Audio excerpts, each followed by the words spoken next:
Xbox On. Welcome to Xbox On, a podcast with one host about one console, Xbox. I'm said host Jesse DeRosa, and on today's episode, we'll be talking about the latest Xbox news for the week of November 9th, 2023, including Rockstar confirms that a GTA 6 reveal is coming very soon, some big leadership promotions take place at Xbox and could signal serious changes, I played Modern Warfare 3's campaign and have thoughts, all that and more.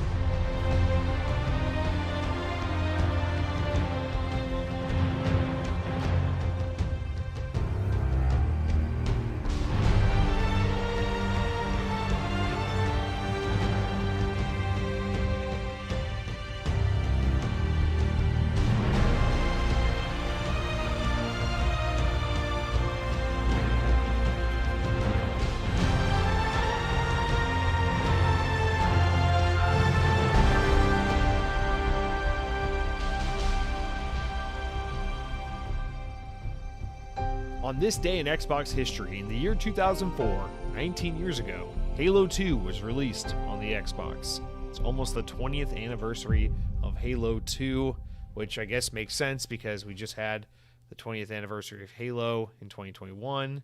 Well, man, I don't know what to say about this one. I mean, it's Halo 2. It's like the game that, I know Halo Combat Evolved is like the one that made Xbox a thing. It's like Halo's Mario, whatever. Everyone makes the comment Xbox wouldn't be around without Halo, but I feel like if Halo 1 solidified or legitimized the existence and justified the existence of the original Xbox, Halo 2 is the game that set Xbox as a brand kind of solidly locked into place as like a force, like in the gaming space. Not just someone who could stick around and maybe play for a while, but someone who's also here to innovate and change things up. What's that funny that it's a Halo 2 was a disruptor in its time of 2004, because of course Halo 2 is basically the game that justified the existence of Xbox Live, and Xbox Live is arguably Microsoft's greatest contribution to gaming in the history of everything they've ever done with gaming. So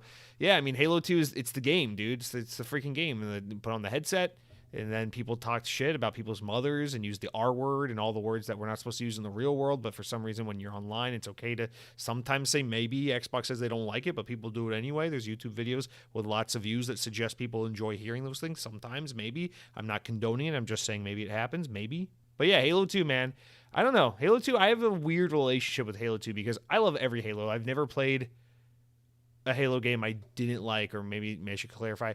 None of the actual main Halo games, right? What's a bad Halo game? I guess they're all good. I mean, the little like Windows Phone twin stick shooters, those are kind of mediocre. But aside from that, I mean, like every Halo is a good Halo game. And I love Halo 2. But I don't know. I feel like there's always been a little bit of a disconnect with me in Halo 2 because I know Halo 2 is like the most beloved Halo. There are some Combat Evolved people out there. There are some Halo 3 people out there. I'm definitely a Halo 3 person. But I feel like the majority, like if you had to poll every Halo fan, you'd maybe get 60 to 70%, maybe close to like 60% would say Halo 2 is the best Halo. And I just feel so at odds with this because Halo 2 is actually, it's not my least favorite Halo, but it's actually might be my least favorite Halo. I mean, I love it. Let me make this clear. Ranking Halos is like to me, it's like ranking. It's like I don't know. It's like ranking ranking the 6 mainline Halo games is like ranking the 6 most beautiful women in the world. It's like what do you want me to do? Like you want to interpret this as like number 6 is like the ugliest girl you've ever seen? It doesn't matter. They're all beautiful. We're splitting hairs trying to figure out which one is just slightly more beautiful than the other. So I love Halo 2, but I don't know.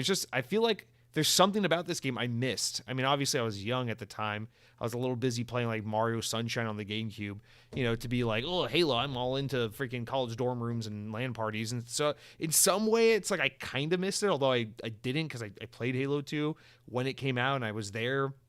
It's just for whatever reason, like Halo 2 is the one that kind of, I don't know. I think it's because Halo 1 was such a local multiplayer focused experience that I was able to really appreciate all there was to love about Halo Combat Evolved.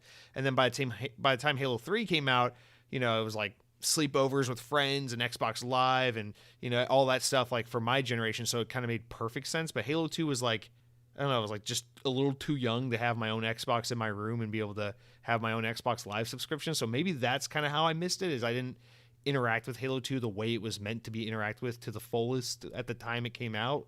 I don't know. I don't have the answer to it. I love Halo 2. I think the game has a really good campaign, but not the best campaign. I think it has stellar multiplayer, but not the best multiplayer. And I am nostalgic for it, but I'm more nostalgic for Halo 3. So it's just always this like, why are people so hung up on Halo 2? Halo 3 is so much better kind of attitude. But nonetheless, Halo 2, you are a beautiful game. You're a wonderful game. And also a great example of a game that pulled it together and ended up being so special despite the turbulent game development history it had. And then also shout out to Halo 2. It's arbitrarily the one Halo game where people are cool that you get to play as a character other than Chief in this game for half the game. Whereas in Halo 5, people just get really fucking pissy when you don't play as Chief for 100% of the game, because being a Halo fan is all about making zero sense all the time. But yeah, Halo 2 is awesome. I don't know. What is my Halo ranking today? I haven't thought about my Halo ranking since Infinite came out, but I think it's, man, on the spot, like gun to my head, Halo 3, Halo 5, I'd say 3, 5, 4, no, 3, 5, 4, Breach? Damn, that's hard. I don't know, I'm putting Combat Evolved on the bottom. I think people are, they hold on too much to the significance of it being the first Halo. Combat Evolved, bottom. Halo 2, probably above that. Infinite above that. Yeah, there we go. Infinite above that. Then ODST, then Reach. I can work backwards. There we go. Then Reach. Then after Reach, we put, where was I at?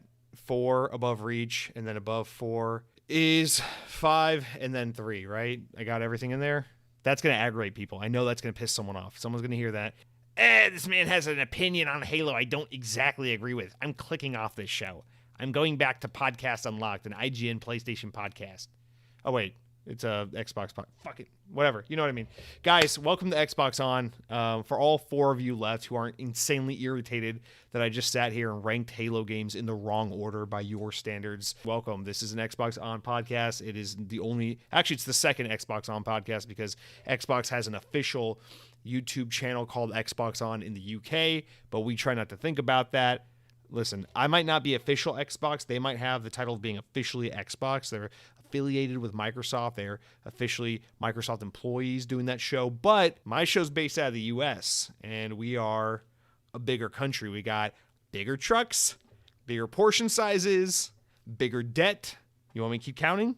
All right, guys, let's talk about the notable games releasing this week. There are, in typical 2023 fashion, we've got quite a few games of note. So I just want to shout out 4 games here that are coming out this week. First one, Like a Dragon, Gaiden, the man who erased his name, now out for Xbox Series consoles, Xbox One, and PC. It is a day one Game Pass game, so if you're a fan of the Yakuza series, now called the Like a Dragon series, the Gaiden, the man who erased his name, apparently this was originally going to be a DLC. This is a story that was making the rounds this week. It was going to originally be DLC, and then they fleshed it out into a full-blown kind of spin-off game. So I'm expecting that means it is a smaller Like a Dragon game, which is, in my opinion, so welcome, because there's just so many of these games I can't keep up.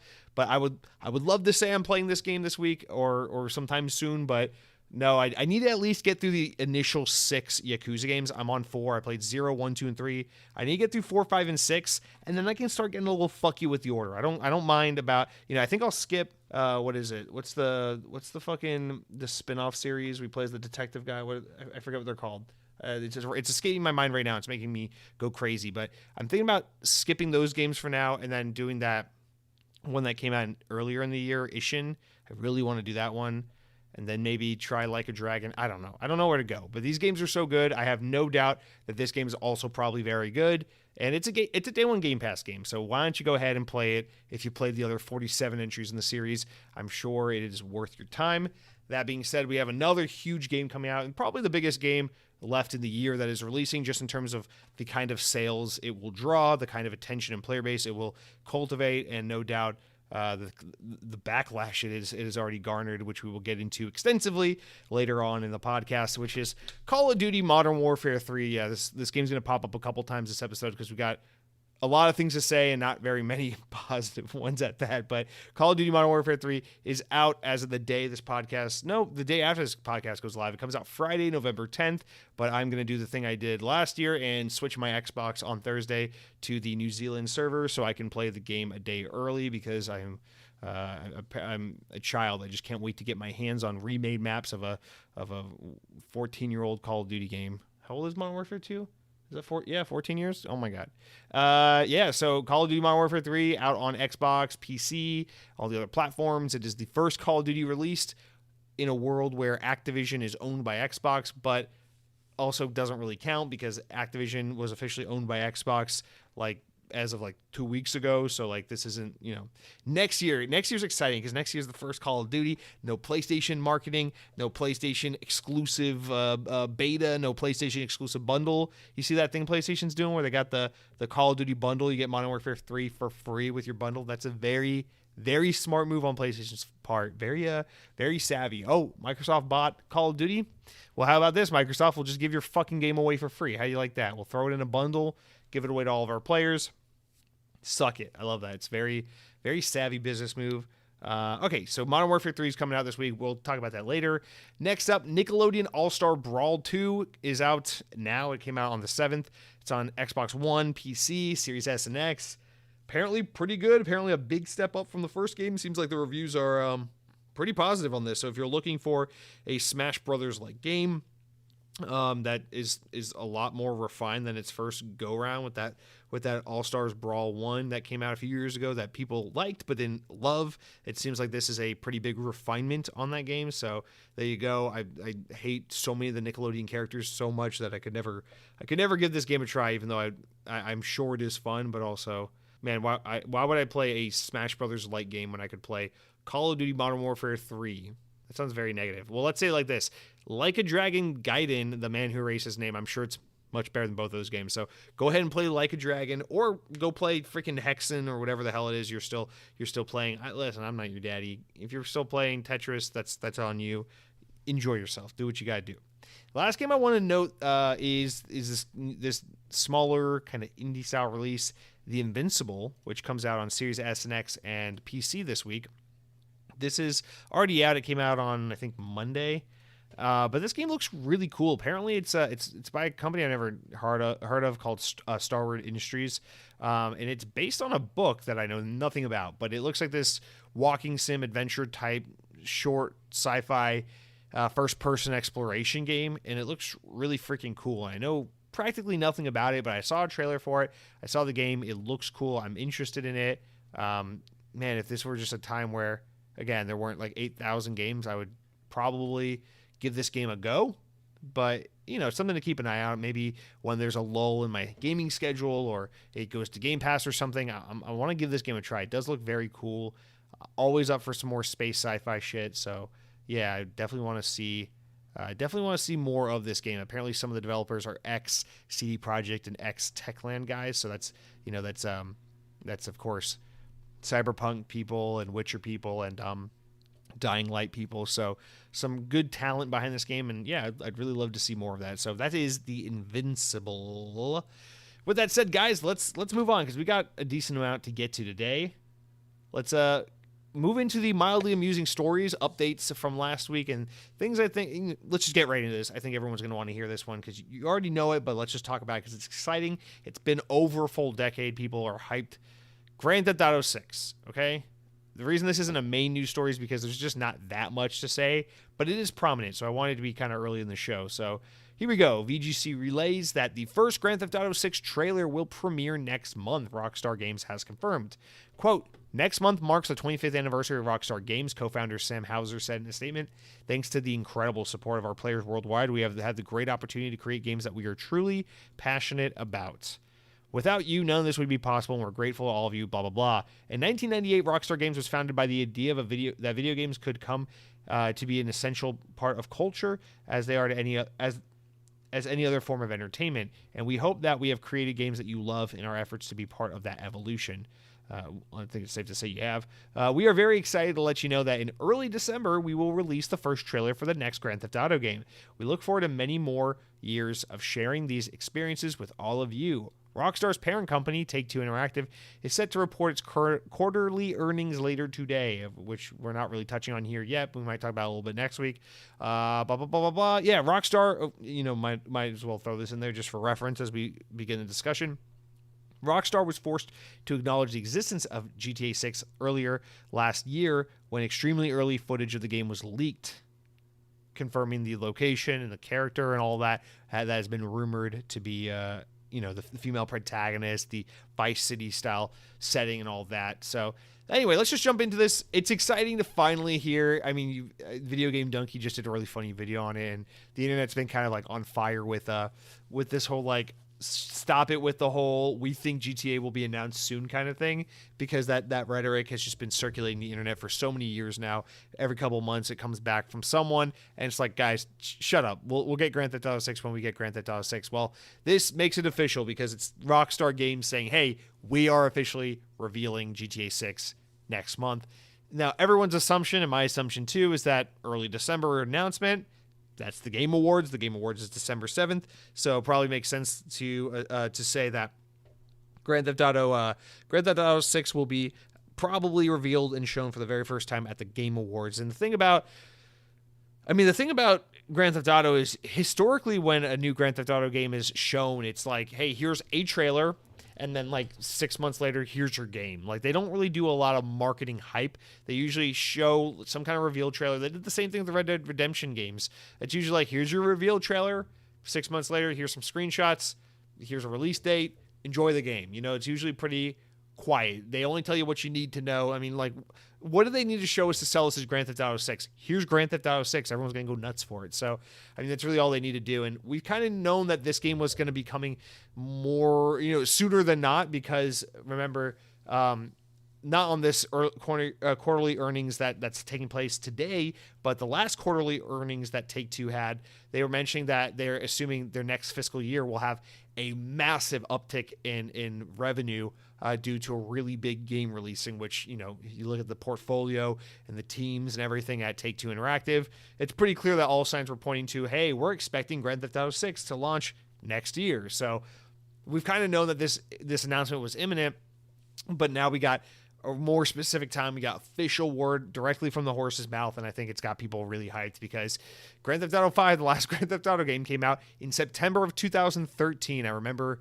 exactly where I was, a senior in high school, waiting tables at the Taco Mac, fucking all that shit back in 2013. I remember being in Charlotte, North Carolina on a weekend trip with my buddy to go catch a Yellow Card concert, and we stopped by a Target in Charlotte, North Carolina, and I was like, Grand Theft Auto 5 came out yesterday. Fuck it, I'm just going to impulse buy this thing, and when we get home tomorrow night, I'm going to play Grand Theft Auto 5. And in the 10 plus years since then, my hair is thinned. I graduated college. I got a cat. Like, shit's changed, okay? It's been a long time since we've had a Grand Theft Auto game.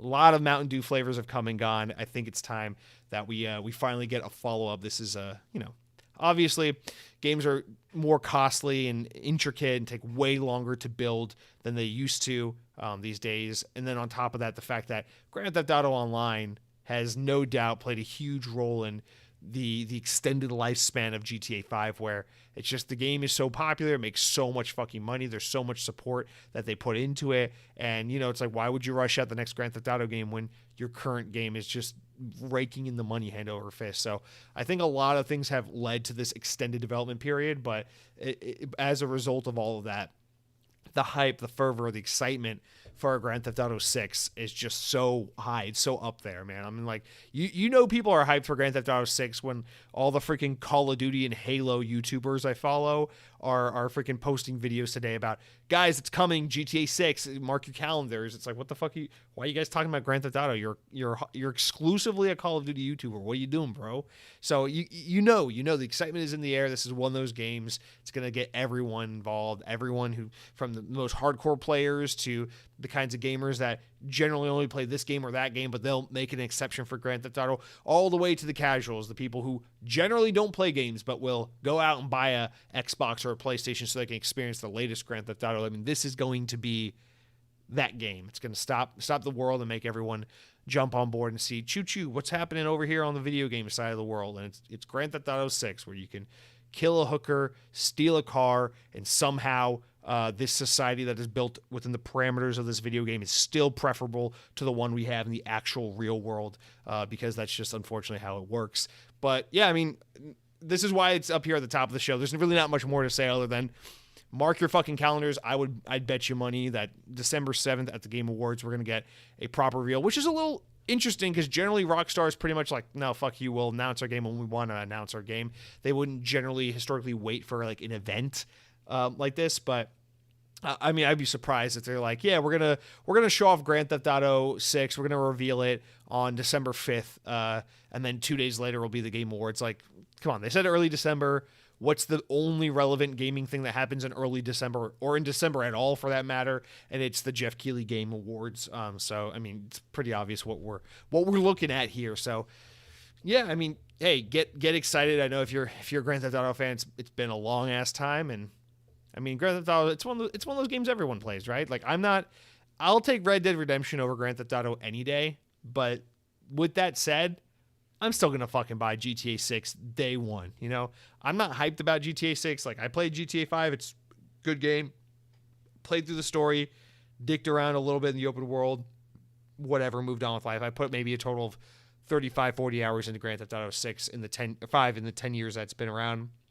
But even though I'm just so like, yeah, Grand Theft Auto 5 was fine, like, even I will be there day one. Grand Theft Auto 6, let's see it. It's just such a, it's just such an event. It's just such a monumental milestone in gaming history whenever a new GTA comes out. So we all got to stop. And also, I'm really curious to see what this game is like, because I think this has the most potential to be a massive departure from what we're familiar with Grand Theft Auto, with the, you know, considering that Sam Houser's brother Dan left the studio along with Laszlo and basically the whole writing team, the core writing team of the Grand Theft Auto games is no longer at Rockstar. And then in addition to that, you know, the way they've approached this game has to take in mind the success of GTA Online, and also just the way that the gaming space has changed over the past 10 years. So I feel like there's a lot of potential for this game to be quite a departure from the norm as far as what the formula is, what all this game looks like and entails. And so I'm pretty interested to see what they've decided to do, the liberties they'll be taking, and the ways in which GTA 6 will be unlike anything we've seen before. So mark your calendars for that. Next up, let's talk briefly about this is the second time we'll mention Call of Duty Modern Warfare 3 this week. 2 out of 3. We'll mention 3 times this week. This is number 2. Let's just get it knocked out real quick. So, yeah, last week, I guess, the day the podcast went live on Thursday, the Modern Warfare 3 campaign went live for people who pre-ordered the game. And if you turned on your Xbox on that day, or I think it's just any time you turn on your Xbox after that day, you are prompted with a notification, a little ad on your screen that was like, hey, Call of Duty Modern Warfare 3 is now available if you pre-order the game for the campaign mode. Experiencing a groundbreaking full HD immersive video game, unlike any Call of Duty you've experienced before. Please click on the store to purchase the game, or go to your library if you have it already purchased, and go enjoy. And a lot of people were really off-put by this little pop-up ad that graced their screen when they first turned on their consoles, and it's been a little bit of like a point of contention. People are just kind of up in arms, really upset about this. And so I guess I'd be remiss if we didn't talk about it, although personally I don't feel strongly either which way about this happening. But Tim R wrote in and says, I gotta say, it was odd seeing a full screen ad when I first logged into my Xbox. Since it was for Call of Duty, I couldn't bring myself to be as angry as I should have been. Yeah, Tim, I feel, I guess, a little bit the same, where it was like, because it was for a game, and I can't tell if this is the case, or if it's just that I wasn't really bothered either which way, but I feel like maybe it's because it was for a game that I was already anticipating playing, not only in general, but that very day that I saw that ad, because I had pre-ordered Modern Warfare 3 and was looking forward to playing the campaign. But yeah, I was like, oh, cool, they're all hyped about Call of Duty. I'm all hyped about Call of Duty. Yeah, there's the pop-up ad. Let's launch the game and get into it. But I could see why, if you're someone who's like, no, I don't like Call of Duty, that's not my thing, get this out of my face. It's like, why, in general, I'm not necessarily, and I assume most people are probably like this, I'm not necessarily a fan of the idea of bombarding people with advertisements. I don't necessarily think highways and roads look prettier because we have billboards, and I don't necessarily think that TV is more enjoyable when you have to stop every 7 minutes for a fucking commercial break. And I'm not generally one to think that the best web design are the sites that are littered with pop-up ads and fucking cookie ads. Oh yeah, you want to read about the mole that's on your arm? Well, look at this pop-up ad in the corner that's trying to get you to buy Viagra, and look at this other one here that's trying to get you to book a flight to Hawaii because you accidentally clicked on a picture of Hawaii when you start up your computer today, and now your computer and all the ads think you want to go on a flight very badly to Hawaii, but it's a long flight and you actually don't want to do that. But here's an ad for it anyway, and I hope you like that. So I get it. People don't like ads. I don't like ads. That's fine. This just, I don't know, it didn't feel like a super intrusive, tasteless ad, but I guess the very nature that it is there bright and early, you pop up, you turn on your Xbox, and it's right there in your face, and you have to press B to back out of it before you can even see your dashboard. I get why that would upset people. Although, I don't know, man, like, I think about, like, what's a game I would never in a million years give a shit about? Like, if I turned on my Xbox and it was like, the wait is over. WWE 2074 is out. Experience muscle men hitting each other in the face, but it's not real, but it's not fake. And I'd be like, I don't care. But I don't imagine I would like take to Twitter to I don't know, like hate tweet about it. I wouldn't be like, I woke up today and there was Duke the Maniac gracing my screen with his WWE belt around his torso, and I didn't like seeing that. Sure won't be paying $70 for this piece of garbage. So like a classic example of much to do about nothing, if you ask me. But at the same time, I understand why people don't like the ads. But at the same time, your Xbox, you just spent almost $70 billion on Activision. You now own Call of Duty. And that deal went through right as a brand new Call of Duty was about to launch.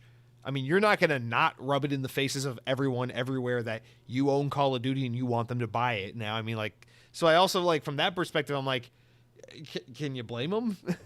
Cronky wrote in and says, Grandpa Cronky moment here, but Xbox did a thing where you turn on your Xbox and you get thrown into a Call of Duty ad. And then when you close that ad on your home screen, of course, you have more ads, and it's just annoying. Freaking chill, Xbox. I paid $500 for this crap, and I buy games on that all the time. That's enough. Let me enjoy my damn device and stop spamming me with ads, you greedy buttholes. Yeah, I mean, not much to say here, because if you don't like the ads, fair, justified. Personally, I don't care, dude. I don't, just keep the wrestling men off my screen is all I got to ask about. All right, let's move on. Guys, it was N7 Day yesterday, Tuesday, that's the 7th, and you know what, N7 Day, it's that annual day where BioWare, Mass Effect, Dragon Age developer BioWare comes around to say, hey guys, we're still working on games, even though we don't release them anymore, and we don't have anything to share with you at the moment. Here's a fucking CGI trailer for 20 seconds that tells you absolutely nothing, but yep, it's N7 Day, so they released a 30-second, quote-unquote, like the heaviest quotes of all time, 30-second Mass Effect 4 teaser trailer, and I watched it 3 times, and having never really gotten into the Mass Effect series, I don't know who this person is, but I can tell you that the 30-second trailer was a woman from behind walking down a hallway, and then it ended, and they found a way to make that last for 30 seconds, and that is your Mass Effect 4 teaser trailer. So one thing that is totally confirmed for Mass Effect 4 is that female characters will have the ability to walk down corridors, so we can at least rest easy knowing that Mass Effect 4 does not take place in some weird alt history where women have been shunned from society and are robbed of their agency and ability and freedom to walk down corridors unattended or unaccompanied by a man or some other similar life form in the galaxy. So that is comforting to know at the very least. So there's your N7 Day update. Yes, no, they're not here to say, hey, that Dragon Age game that's been like in development for 1.6 trillion years, here's a trailer for it. No, they're not here to say, yeah, we know you love Mass Effect. We're hard at work on the next game. We got nothing to show you until we're ready to show you. No, they couldn't even respect their community that much. They had to give you a 30-second trailer of a woman walking down a hallway. So if you are a fan of women who are bipedal at the same fucking time as being a woman, then this trailer is going to do it for you. But yeah, not suitable for work at the same time because her legs are like womanly. So keep that in mind if you're watching this while you're at work. So, all right, that's it for N7 Day. Another exciting year. I gave them about the same amount of respect as they gave me with that trailer. So I'm not trying to be negative. I'm just trying to be fair and equal and honest. Okay. Now let's be popular. No, let's be positive. Talk about some layoffs. Although there's a positive spin to this. Okay, I don't make the news. I'm reporting it. I just wanted to mention this because I thought it was kind of crazy. Although we don't have all the details, I just want to share this little bit of info because I think it kind of has a sweet ending and I like it. VGC reports that the long-running video review series Zero Punctuation is seemingly ending following a mass exodus of staff from publication The Escapist. On Monday, Zero Punctuation creator Ben Yahtzee Crossall, I don't know what his name is, but I know who the guy is. I've seen a handful of these videos. He officially resigned from The Escapist, along with the rest of the outlet's video team. The reason for the resignation seems to be that The Escapist owner Gamers Group they decided to fire long-standing editor-in-chief Nick Calandra, I don't know his last name. I follow him on Twitter. I've seen his tweets. Quote, I was let go for not achieving goals that were never properly set out for us, and a lack of understanding of our audience and the team that we built with that audience, Calandra wrote on X, formerly known as Twitter. Calandra later wrote on the Escapist Discord server, tomorrow you will know more about what our plans are for the future, along with the live stream on Wednesday with plans to go independent, but we will share more plans. So what they ended up announcing with Nick and Ben, they teamed up to start basically a new spin-off solo adventure called Second Wind, and they revealed all that today, Wednesday, as the day I'm recording this, and they basically were like, hey, you're firing Nick, all these guys are going to quit along with him, you're firing these guys, all these other guys are going to quit, and they had a mass exodus of talent at the Escapist. In fact, I don't know if he resigned or was part of the layoffs, but Marty Sleva, formerly of IGN, back in IGN's glory days, has worked at the Escapist for quite a few years now, and he was part of the team that I again don't know if he either quit or was laid off, but he took to Twitter to be like, hey, I'm out as well, and lots of notable people were just out at this publication that's kind of seen as like, I don't know, I feel like the Escapist is like, they're respected and they do good work and people like them, but they don't necessarily, they're not like IGN or GameSpot big where it's like, it's kind of like, why are you here? What do you guys do other than people like your individual writers and staff here? So I don't know. I've always had a little bit of a thing for the Escapist because they have a couple staff that I like. I followed Nick for a while on Twitter. I've always been a fan of Marty Sleva, from IGN, and I like the Zero Punctuation show. I don't watch it all the time, but I've seen a couple of YouTube videos and have enjoyed them, and so I just wanted to share this because, for better or for worse, whatever the reasons were, staff layoffs are always disappointing, really sad and shitty to see, but it really warmed my heart to see that this was like, I don't know, the reaction from the staff was like, a lot of people were like, hey, we're like a team, we're like a family, we do this thing together. If you're going to fire this guy or that team, you're going to lose all of us with you. And to see them be able to take this kind of shitty situation and turn it into like, hey, we're going independent. It's like another one of those like Colin Moriarty kind of funny, Easy Allies type thing where it's like the people leave the big publication, go on to do their own thing, and they find more success being independent and creative on their own as opposed to being tied to the big publication. So I'm really hoping for Nick and Ben and the team at Second Wind that they are able to find success. And I just wanted to kind of share that on here because I thought it was cool that this is like the one layoff story where we don't have to be like, and they're out of a job and they don't have health care and interest rates are up and Christmas is in 5 weeks and it sucks, So I'm excited that I get to be like, yeah, they're going to go do their own thing. And I don't know, maybe it blows up in their face and it fails. I don't think it will, but I'm going to be here for it. So I'm going to subscribe to their new podcast. I'm sure they have a Patreon launching soon. And I'm just excited to follow along with the guys and see them get to have their independence and do their own thing. I'm sure my guess is that they will be just fine without the Escapist, and that the Escapist is likely going to be in a worse off place for not having these guys on their team. So cool. I like that. Love that.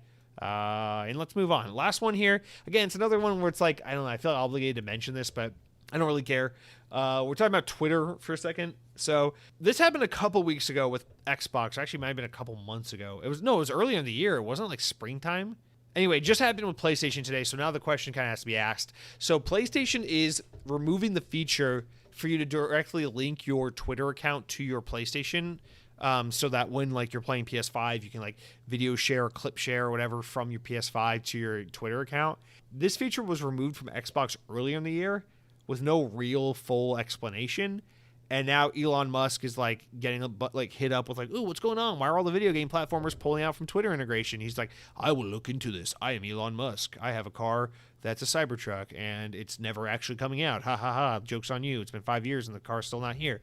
And so I don't know. It's just like, it's one of those things where it's like people are starting to speculate, oh, these video game creators or these video game companies are intentionally pulling out from support of Twitter over personal thoughts and feelings about Musk and the way he's running the company. I don't think that's true. I think it has probably more to do with some back-end things that have changed at Twitter that probably require PlayStation and Xbox to have certain access or lack of certain control and access that might compromise security for their users, and that might be a reason for why they don't want to allow their users to link Twitter accounts to their Xbox or PlayStation account. That was my guess, is that there's some kind of like new back-end change that makes it unappealing for third parties like PlayStation and Xbox to want to work with Twitter.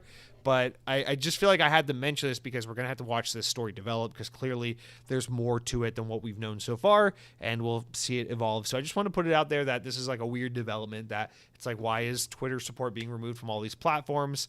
I think it was also taken away from Nintendo Switch as well about a year or two ago. So it's not, or, it was like a year ago, right? I don't know.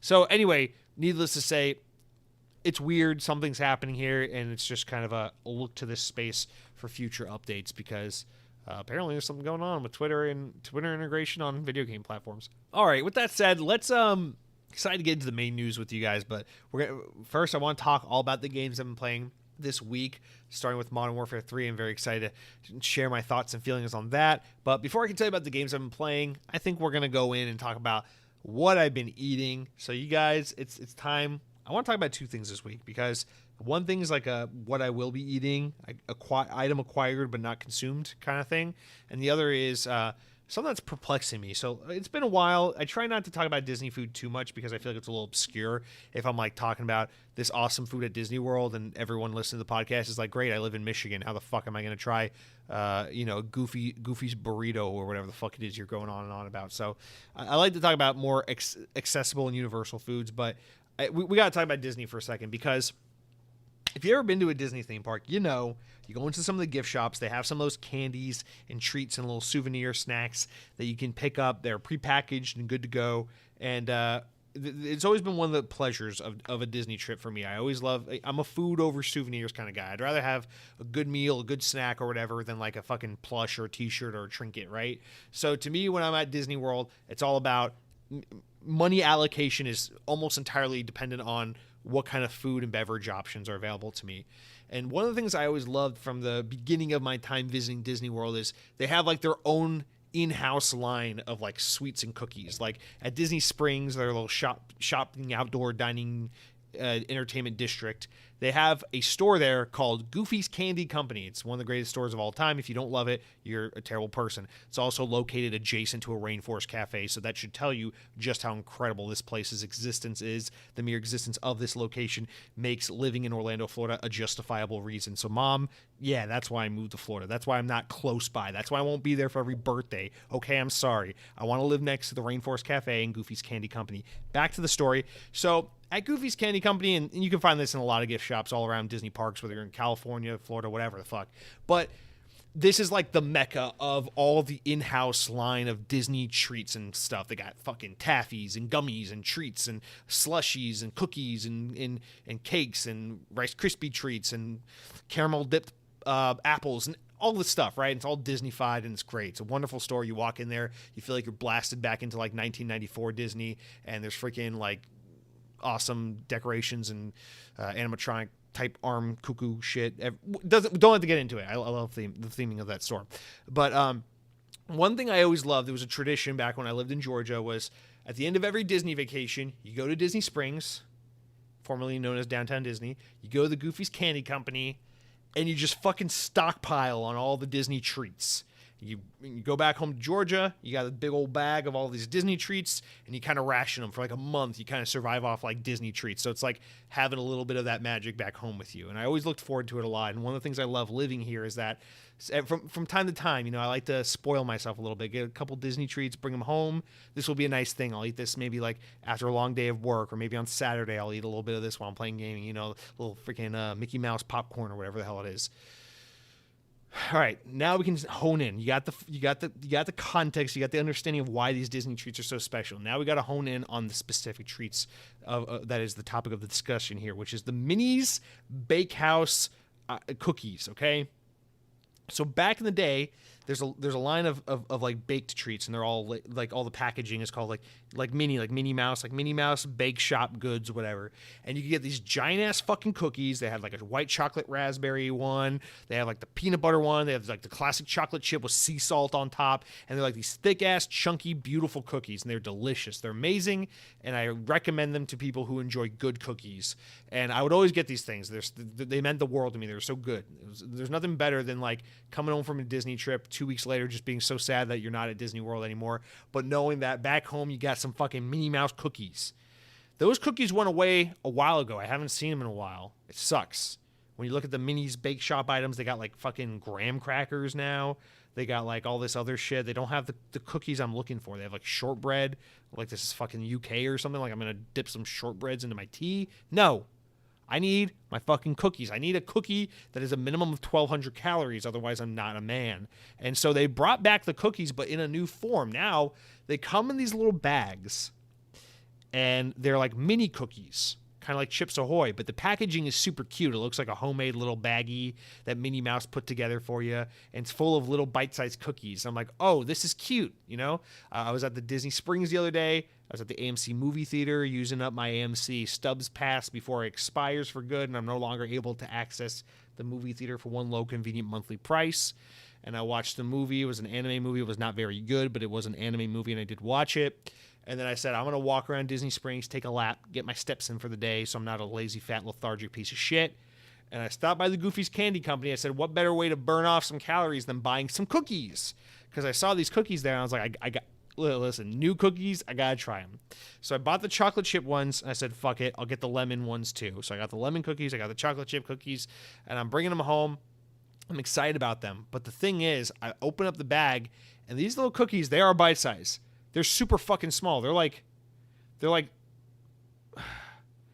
70% the size of like a Chips Ahoy cookie. Not even. No, they're not even. They're half the size of a Chips Ahoy cookie. These things are small. And they're super crispy, crunchy too. And I'm a little disappointed by that on the at face value. But the more and more I eat them, the more I'm like, oh, these aren't like the old big old chewy soft cookies they used to have. But these are addicting. It's like a Chips Ahoy cookie, but better. They're more buttery. They're more sugary. They're more delicious. They're more artificial. They're more theme park-like. I love them. They're special, and I'm into them. So now I'm eating these little mini chocolate chip cookies, and they're crunchy and they're munchy. I'm like, oh my God, look at all these calories I'm burning. I'm getting my steps around Disney Springs. I got the fucking cookies, and they're good. And then I try the lemon ones, and they're just okay. They're not very good. And overall, compare the old cookies we used to have, they're not that good at all, actually. But they are good. They are good. They're not worth the price. It's $7 for a bag, and the bag's not very big. So I won't be getting them again because of that price tag, but they are good. It's fine. I use my annual pass discount. I got a discount on them because I have an annual pass, so it's okay. But it was still too expensive, and I don't regret it because it was the first time, but I want those old mini cookies back. These are good. They're just not as good. I took them home. Girlfriend, she did not like them. That's not good. She used to like the minis cookies. So it's okay. I'll finish the bag. I did finish the bag already. I'm not saying I will finish the bag. I already finished the bag. They were good.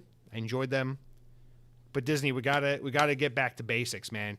How about one really good big cookie as opposed to a bag of smaller, just okay cookies? They're not bad. I don't regret it. They're fine. But we can do better. Minnie Mouse, get back in the kitchen and make us some more cookies, okay? All right, so that's it for what I've been eating. But I also want to throw a shout out to Mountain Dew Game Fuel because, as we've been talking about, the new Halo. Well, Xbox is doing a big fall promotion with Mountain Dew. So if you go to your local grocery to buy some Mountain Dew, you'll notice that regardless of the flavor you buy, it all has Xbox branding. They'll have freaking Forza or Starfield, or they got Doom and Minecraft and all the things, Sea of Thieves, all over the packaging.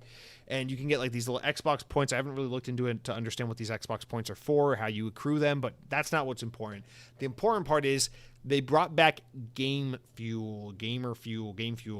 And it comes in 2 flavors. You get the citrus charged classic Game Fuel, and that's all Halo themed, or you can get the berry whatever, which they haven't had in a long ass time. They used to do it for like World of Warcraft, but it's back, and now it's in promotion of Diablo 4, which is kind of weird to me because I'm like, did Microsoft plan this with the expectation that they would own Activision Blizzard?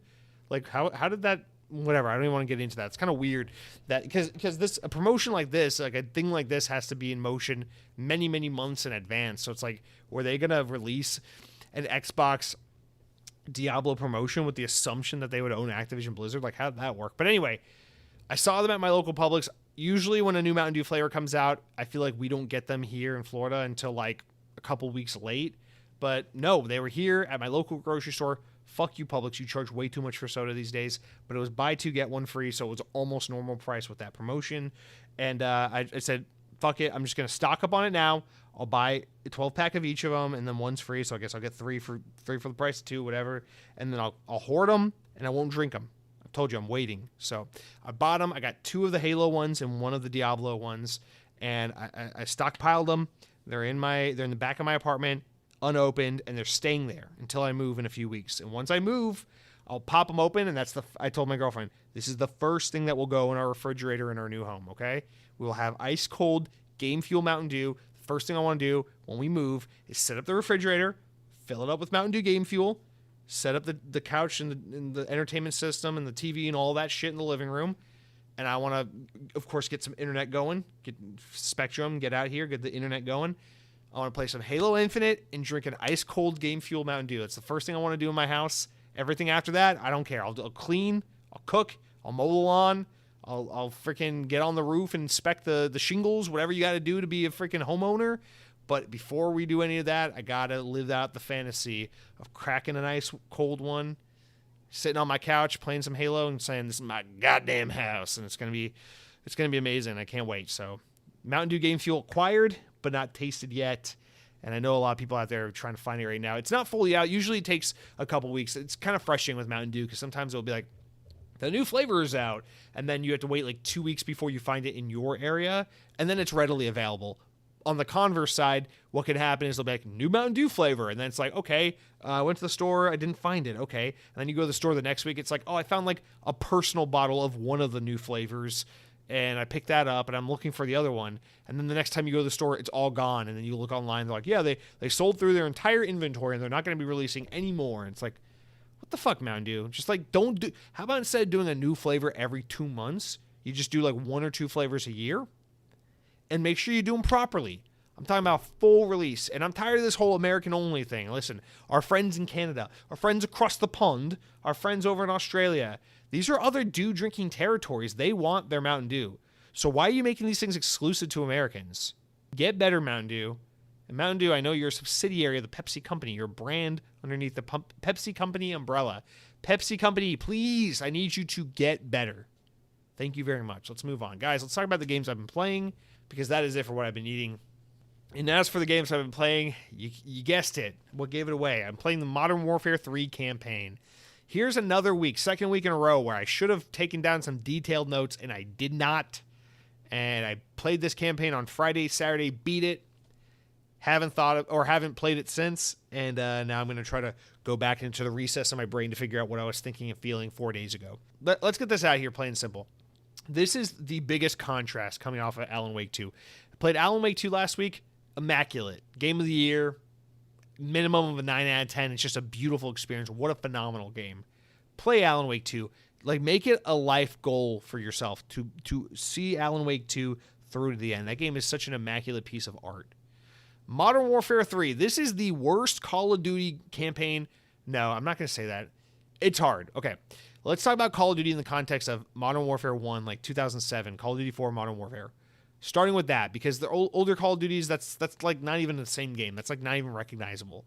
So since 2007, the worst Call of Duty campaigns, without a doubt, have been Black Ops 3, because Black Ops 3, as much as I love Black Ops, Black Ops 3 is a dog shit campaign.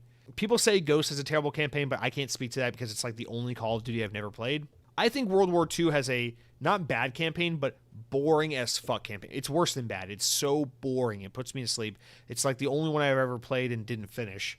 And then I would say Vanguard has a dog shit campaign as well. You're starting to see a trend here. Sledgehammer can't make Call of Duty games. Advanced Warfare is fine. I think Advanced Warfare is fine. It's not super memorable, but it's I'm going to keep that off the chopping block. It's fine. Yeah, I'd say that's it, really. Like, I'd say World War II, Vanguard, Black Ops 3, and they say Ghost, but I won't say Ghost because I haven't played Ghosts.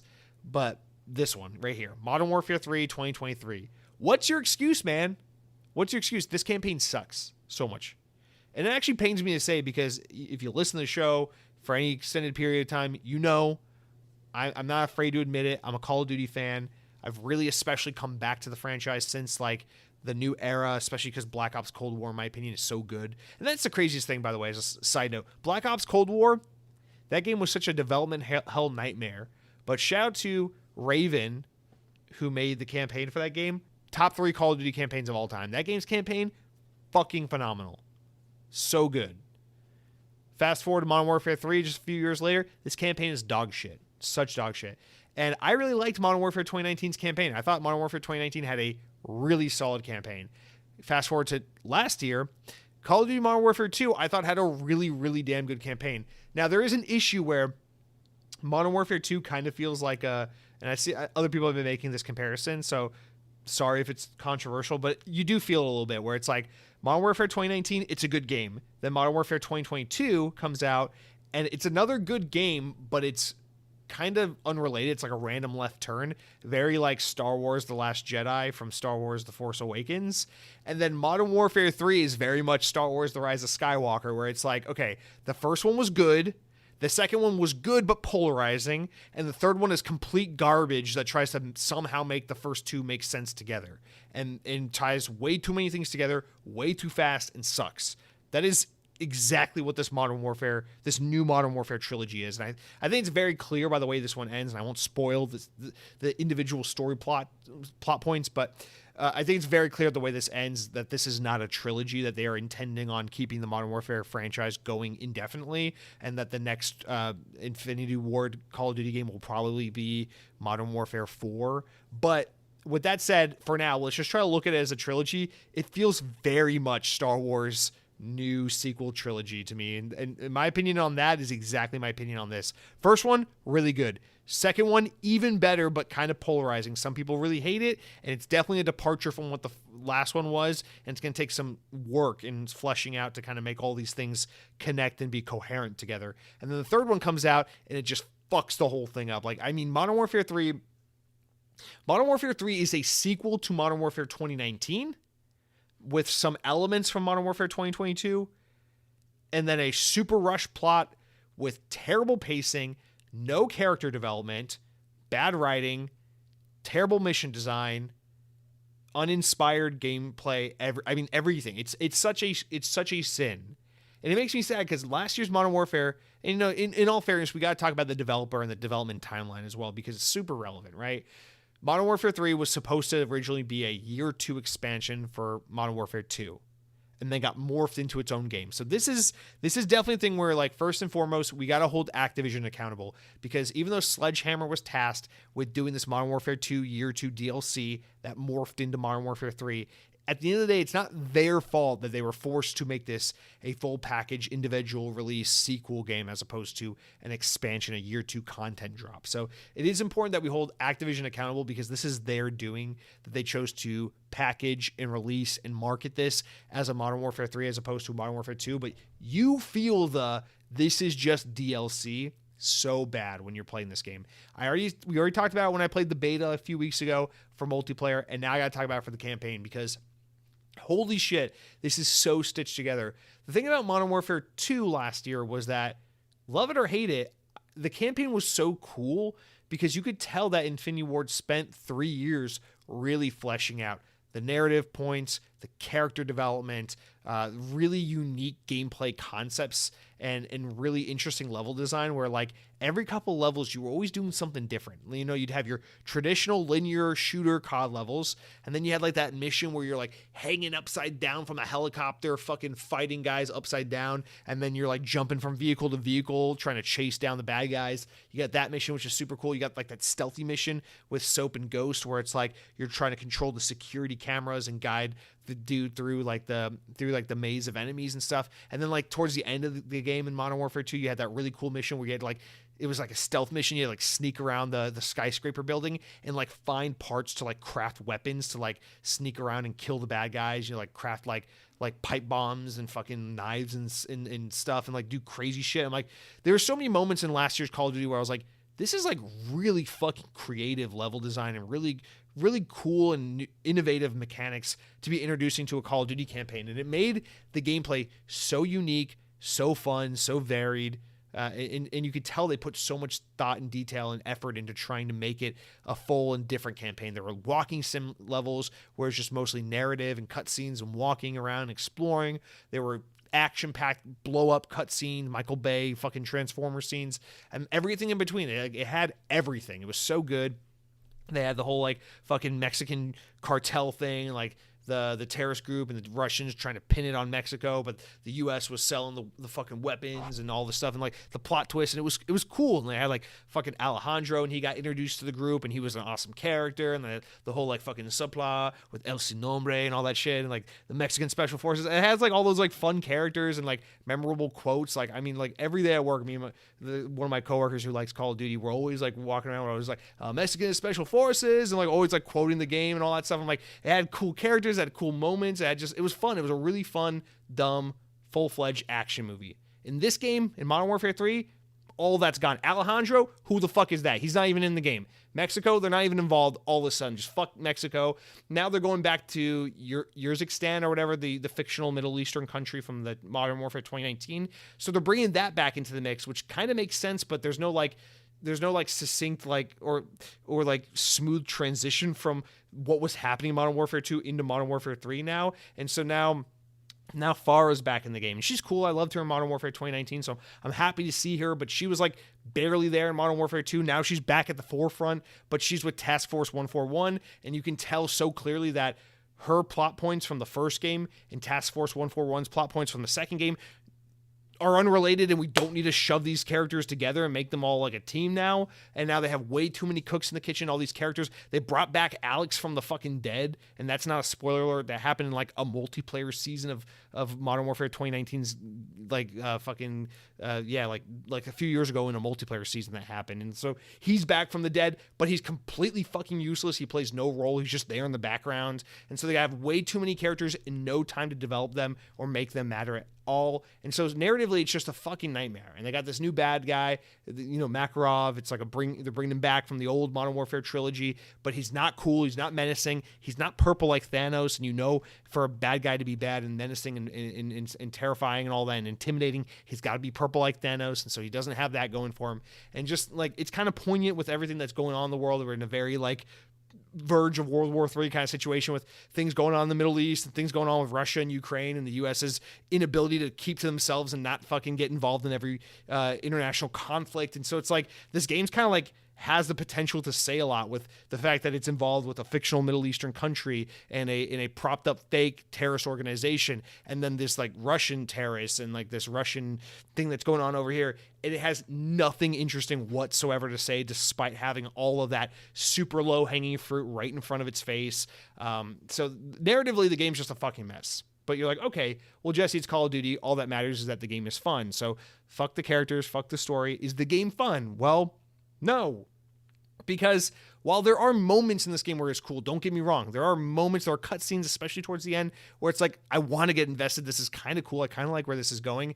The game wraps up way too quick to let it, play out and be good. And then with the campaign levels, it's like there are some good levels or good ideas, but it's like this short little 3.5, 4 hour campaign is like a bunch of small levels. Some of them are like cut down traditional Call of Duty run and gun linear levels, and some of them are this new open zone, open world sandbox levels, which is exactly what you've heard from every other YouTuber, every other critic and reviewer and everything. It is literally just they take sections of the Warzone map, they plop it into this game, and they're like, oh, you need to open up this shipping crate and grab a bomb diffuser and then run to the other side of the map and plant it on a tank, and then the level is over. And like, it's like all of that. So the game will be like traditional Call of Duty level, open world level, another open world level, traditional Call of Duty level, open world level, 2 traditional Call of Duty levels, another open world level, and it just goes back and forth kind of like that, and a little bit of a pattern, but not quite. And it's like, they're terrible. Like, they're so lazy. They're so terrible. And you can tell how it's literally just Warzone assets fucking cut off and dumped into a campaign, because like you'll be playing a regular level and it's like regular old Call of Duty. Like, you're running around, you're shooting guys, you pick up the enemy's weapon, now you're playing with this weapon, then you zip line over here, you're on this set piece and this thing blows up and you go over here and then the cutscene triggers. It's like, okay, it's Call of Duty. But then you get dropped into little open zone combat mission levels, and you can tell, like, there's no dialogue, there's no cinematics. It's just dog shit. You're just in the middle of a Warzone map, and all of a sudden you have all the trappings of Warzone. You gotta fucking loot stuff. You gotta find your little zipline hook. You gotta find armor plates and pad yourself up. You gotta find more like higher rarity weapons to fight with and shit. And it's like, in theory, it's like, oh, you can play stealthy. You like build your class and you like approach the situation and try to like take down the enemies. But it always devolves into the same nonsense. It's like, okay, I stealthily took out that guy and that guy. Okay, now the alarm went off and all these guys are attacking, and you're just in a fucking Warzone map mowing down hordes of guys. And that's all it ever is. Then you grab the bomb, you defuse it, level ends, and you move on to the next level. It's like so lazy, so half-baked, so half-assed, so sad. And I understand for some people it's like the idea of this like open zone level thing is cool to them, and like it could be cool. And I'm not saying it's a bad idea. I'm not saying it can't be done right. But whatever they did here, this isn't like the future of Call of Duty, like they're trying to market it. This is just clearly a, hey guys, we were tasked with making a like year 2 campaign expansion. Then it was turned into a Modern Warfare 3 full-blown individual sequel, and we had to pad this shit out. There just wasn't enough time to make a proper campaign, so we had to pad it out with bullshit. And that's so clearly what this is. It is padding a fucking otherwise very minimal campaign with dog shit bullshit levels. Just nonsense. It's so bad. And it sucks to say, because like there are moments in the game where I'm having fun. It's like this particular level is fun, or that particular cutscene was cool, or like this idea that they have here for this part of the story is good, but they don't have the time to flesh out that detail. They don't have the time to flesh out that character. They don't have the length of the levels to make it like a full-fledged experience. And then these open zone levels, these open world little sandbox levels suck ass in accompaniment with the regular traditional levels. And it's really sad, because it's just such, you can feel it. Like, it feels rough around the edges. It feels cheap. It feels half-baked. And here's like the thing, because at the end of the day, if this was released and marketed the way it was supposed to be, if this was just Call of Duty Modern Warfare 2, the Makarov expansion, you know, like if that's what it was, it's like, oh man, it's year 2 of Modern Warfare 2 and the Russians have invaded, and now you got to track down and fight Makarov as Task Force 141. I'd be like, cool. And I'd play this campaign, I'd be like, it's a little rushed, it's a little half-baked. Some of these gameplay concepts feel a little cheap. Some of these levels feel a little budgety and a little like slapped together. But you know what? For $50 DLC, for a year 2 expansion, not a proper Call of Duty release, but just an expansion, something additive for people who want more content this year, pretty good. Pretty solid. That would have been my takeaway. But because this is supposed to be the full-fledged direct sequel to the game we got literally 12 months ago with Modern Warfare 2, man, Modern Warfare 2 is so fresh in my mind. I can't help but look at the two and compare them side by side and say, one of these is a great game and one of these is a piece of dog shit. And keep in mind, I'm specifically just talking about the campaigns.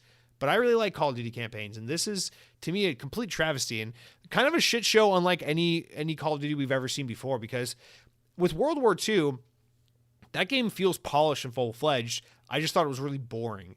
And with Vanguard, like, that campaign felt mostly content complete. I just thought the characters were fucking lame and the story they were telling sucked. Like, that's fine. Those games just weren't for me. But like with Modern Warfare 3, it's like, I don't know. I feel like there are some things that are good here. Like the campaign was made by Sledgehammer with like a guidance from Infinity Ward, but it's just like I can't help but think like how much it sucks to be Infinity Ward and know that you laid the foundation with Modern Warfare 2019, then you followed up after 3 years of hard work with Modern Warfare 2022. And now some other guy gets handed the keys to your finale and you just get to watch him fucking crash into a fucking wall. It's like you get to get a job and work hard, and then you get to save up money and go buy a car, and then you get to give the keys to your little fucking brother and watch him drive it into a fucking building and destroy it. And that's kind of what Modern Warfare 3 feels like. It's like there have got to be people over at Infinity Ward who are just like, what the fuck, man? We just spent like 6 or 7 years working on this new Modern Warfare universe, and we just were forced by Activision to give the keys to Sledgehammer, and they just fucked the whole thing up. And again, if you're Sledgehammer, I don't envy you. I'm sure they could have done better. I'm sure if they had 2 or 3 years like the other guys had to make a full-fledged campaign, they could have made this much better. But they didn't. They had 1 year, and what they came up with sucks. And it's shitty. So ultimately, I think the buck stops clearly with Activision, right? Shame on them for forcing this to be a full-fledged sequel when in actuality it really needed to be that DLC that it was supposed to be. And again, it's like, with that said, to a smaller and lesser extent, I joked about it on Twitter, but to some extent, I gotta help. You gotta wonder, man. Sledgehammer's been dealt a shitty hand a couple times, but Advanced Warfare is okay. I think people have like a retroactive fondness for it, but it's fine. It's not bad, but it's not exceptional either. World War II, kind of boring. Vanguard, pretty bad. Now they did Modern Warfare 3. I don't know that you need these guys to be a main player in the Call of Duty space. You know, everyone fucks up. Again, I never played Ghost, but people say Ghost is Infinity Ward's worst Call of Duty. I will say all day and night till the cows come home. Yeah, Black Ops 3 has great zombies. That's fun. But Black Ops 3 is a dog shit Call of Duty game otherwise. Campaign sucks. Multiplayer sucks. I hate Black Ops 3. But other than that, I mean, World at War, Black Ops 1, Black Ops 2, Black Ops 4, Cold War. Treyarch makes the best Call of Duty games, such great games. And so it's like, I don't know, man. Like, you can't have the cream of the crop with that, with Treyarch and the generally great Infinity Ward, and then have Sledgehammer just keep fumbling time and time again with these big games. Like, is that really beneficial to your IP? Really, all just so you can continue to be annualized? Is it really worth it to you to do that?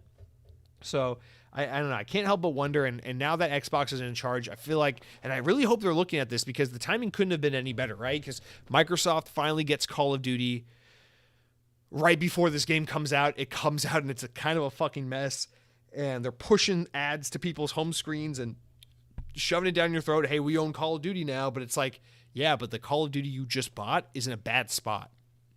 And I hope Microsoft's looking at this and saying, listen, man, we don't need to do annualized Call of Duty. The good thing is Activision is no longer a publicly traded company. They don't answer to shareholders. There doesn't need to be a new Call of Duty every year. I understand the cost of development is so high for Call of Duty that the way it's kind of set up is like, in order for it to be profitable and to work the way it works, it needs to be kind of done constantly. There needs to be constantly new content, new things to buy. But you got to think, now that Call of Duty is a small part of Xbox, which is a small part of Microsoft, it's so de-emphasized. Its importance to carry the brand and carry everything, while it is very important for Xbox, it is not the end-all be-all for Microsoft. So I got to hope and pray and think that maybe, just maybe, the team at Xbox have the breathing room now that Activision never had to say, Call of Duty, take a fucking breath. Sledgehammer, you're on support work now, okay? Stop making campaigns. You can't do it. And Treyarch, Infinity Ward, you guys take 3 or 4 years per game. It's okay that not every year there's going to be a new Call of Duty. Maybe sometimes we get a little expansion. Maybe sometimes we get new maps. Maybe sometimes we get extended seasonal content. I don't know. But we don't need to have a new Call of Duty every single year, because it's better to have fewer CODs that are truly great than to have a COD every year and know that some of them are what this game is, which is so far just not great. The multiplayer is fun so far, right? No doubt. I'm going to play a lot this weekend. But here's the thing is, it's just old maps remastered on Modern Warfare 2 with slight tweaks to the gunplay. Like, they just did the things the community wanted with the tweaking of the gunplay and remade old maps. Like, it's not groundbreaking what they've done here. And that new zombies mode, I'm cautiously optimistic, but if I'm being honest, like, come on. Unless it's the traditional classic zombies mode, these are always end up being little gimmicky cash grab things. Like, I'm excited to play it. I'm gonna give it a try, but my expectation is this new zombies mode is gonna be dog shit. And I know that's Treyarch developing that, but again, I have no hope for this. So Modern Warfare 3 so far, it's been a big disappointment for me, at least. And you can, again, if they had just embraced that it was year 2 DLC, I could have been so much more on board with what this is. If this was just, we're adding a zombies mode to Modern Warfare 2. We're adding these remade Modern Warfare 2 maps from 2009 to Modern Warfare 2 2022. We're retooling some of the gunplay and some of the features in multiplayer to meet the requests of our community and our biggest fans. We're adding a new additional campaign that is a expansion of last year's campaign. It's not the sequel, but it's it's more content. It's like an interstitial or something like that. If that's what this game was, if that's what this all was a year 2 package like that, and that's the way it was worded and messaged, and it was $50 instead of $70 or something, I'd be like, yo, this is pretty good, pretty cool.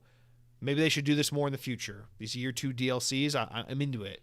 But because this is Modern Warfare 3, I mean, come on, man. I don't know, man. It's like going to a 5-star, like a 5-star or like a Michelin star rated restaurant for dinner, having the greatest meal of your life, leaving halfway through the dinner, hitting the McDonald's drive-thru on the way home, and being like, and for dessert, a quarter pounder with cheese. It's like, come on, man. Like, it's that meme with the horse where it's split in 3, and you got like the butt, the middle, and the head. It's like that third part, man. It looks like a fucking 3-year-old drew it, and it's not great. So that's Modern Warfare 3. Aside from that, still dabbling in Halo Infinite. Haven't touched Alan Wake 2 since I beat it last weekend, but I do plan on getting back to that at some point when things calm down. I'm a little more experienced with Modern Warfare 3. I also downloaded Gungrave Gore because it's leaving Game Pass soon, and I was really curious to play that. Only played the first 2 levels, but I must say, game's pretty badass. It's like a PS2 third-person Japanese action shooter in the most like complimentary way. Like, this game feels so comforting and nostalgic and old, while also like being modernized and playable today. And I enjoy this game, but I don't really have anything to say to it because I didn't put enough time into it. But shout out to those things and playing them as well. But yeah, Modern Warfare 3 campaign. I hate to say it because, you know, since Call of Duty reinvented itself, man, like Modern Warfare 2019, awesome campaign. Black Ops Cold War, one of the best campaigns ever in the series. Modern Warfare 2022, badass campaign. Vanguard, meh. Now we got this one, trash. Sledgehammer, we gotta talk, boy. Come in the back office. Manager needs to talk to you. It's not okay. Things aren't going well. So anyway, that's it for what I've been playing. Xbox, please take note. Please, for the love of God, take note of what's happening with Call of Duty. And let's take a quick break and then jump into the news. On to the news. So we got one this week, started off with. So it's a development on a story that I failed to cover a week ago or 2 weeks ago when it happened. So we're going to cover something that I lazily and selfishly didn't cover because I was just too busy only focusing on VGC, and VGC didn't cover this. So now we're pulling it back from Windows Central and then adding the new update from VGC. So a little new news with some old news, but none of it has been reported or covered on this show. So let's just jump right into it because it's big stuff. So starting with the Windows Central original relay, the gaming leadership team at Xbox is changing in big ways. Per a memo obtained by The Verge, head of Xbox Game Studios, Matt Booty, is being promoted to the president of games content and studios. With this promotion, Booty will oversee Xbox Game Studios while also overseeing ZeniMax Media, the parent company of Bethesda Softworks. ZeniMax Media still is being run in a limited integration format, with President and CEO Jamie Ledar leading the company and reporting to Booty. Quote, games great games are fundamental to everything we do, Microsoft Gaming Phil Spencer said in a memo, CEO of gaming. We believe that expanding gaming content organization, one that enables Xbox Studios and ZeniMaxes to develop studios and collaborate effectively together, will empower those world-class studios to do their best work in growing our portfolio of games players love.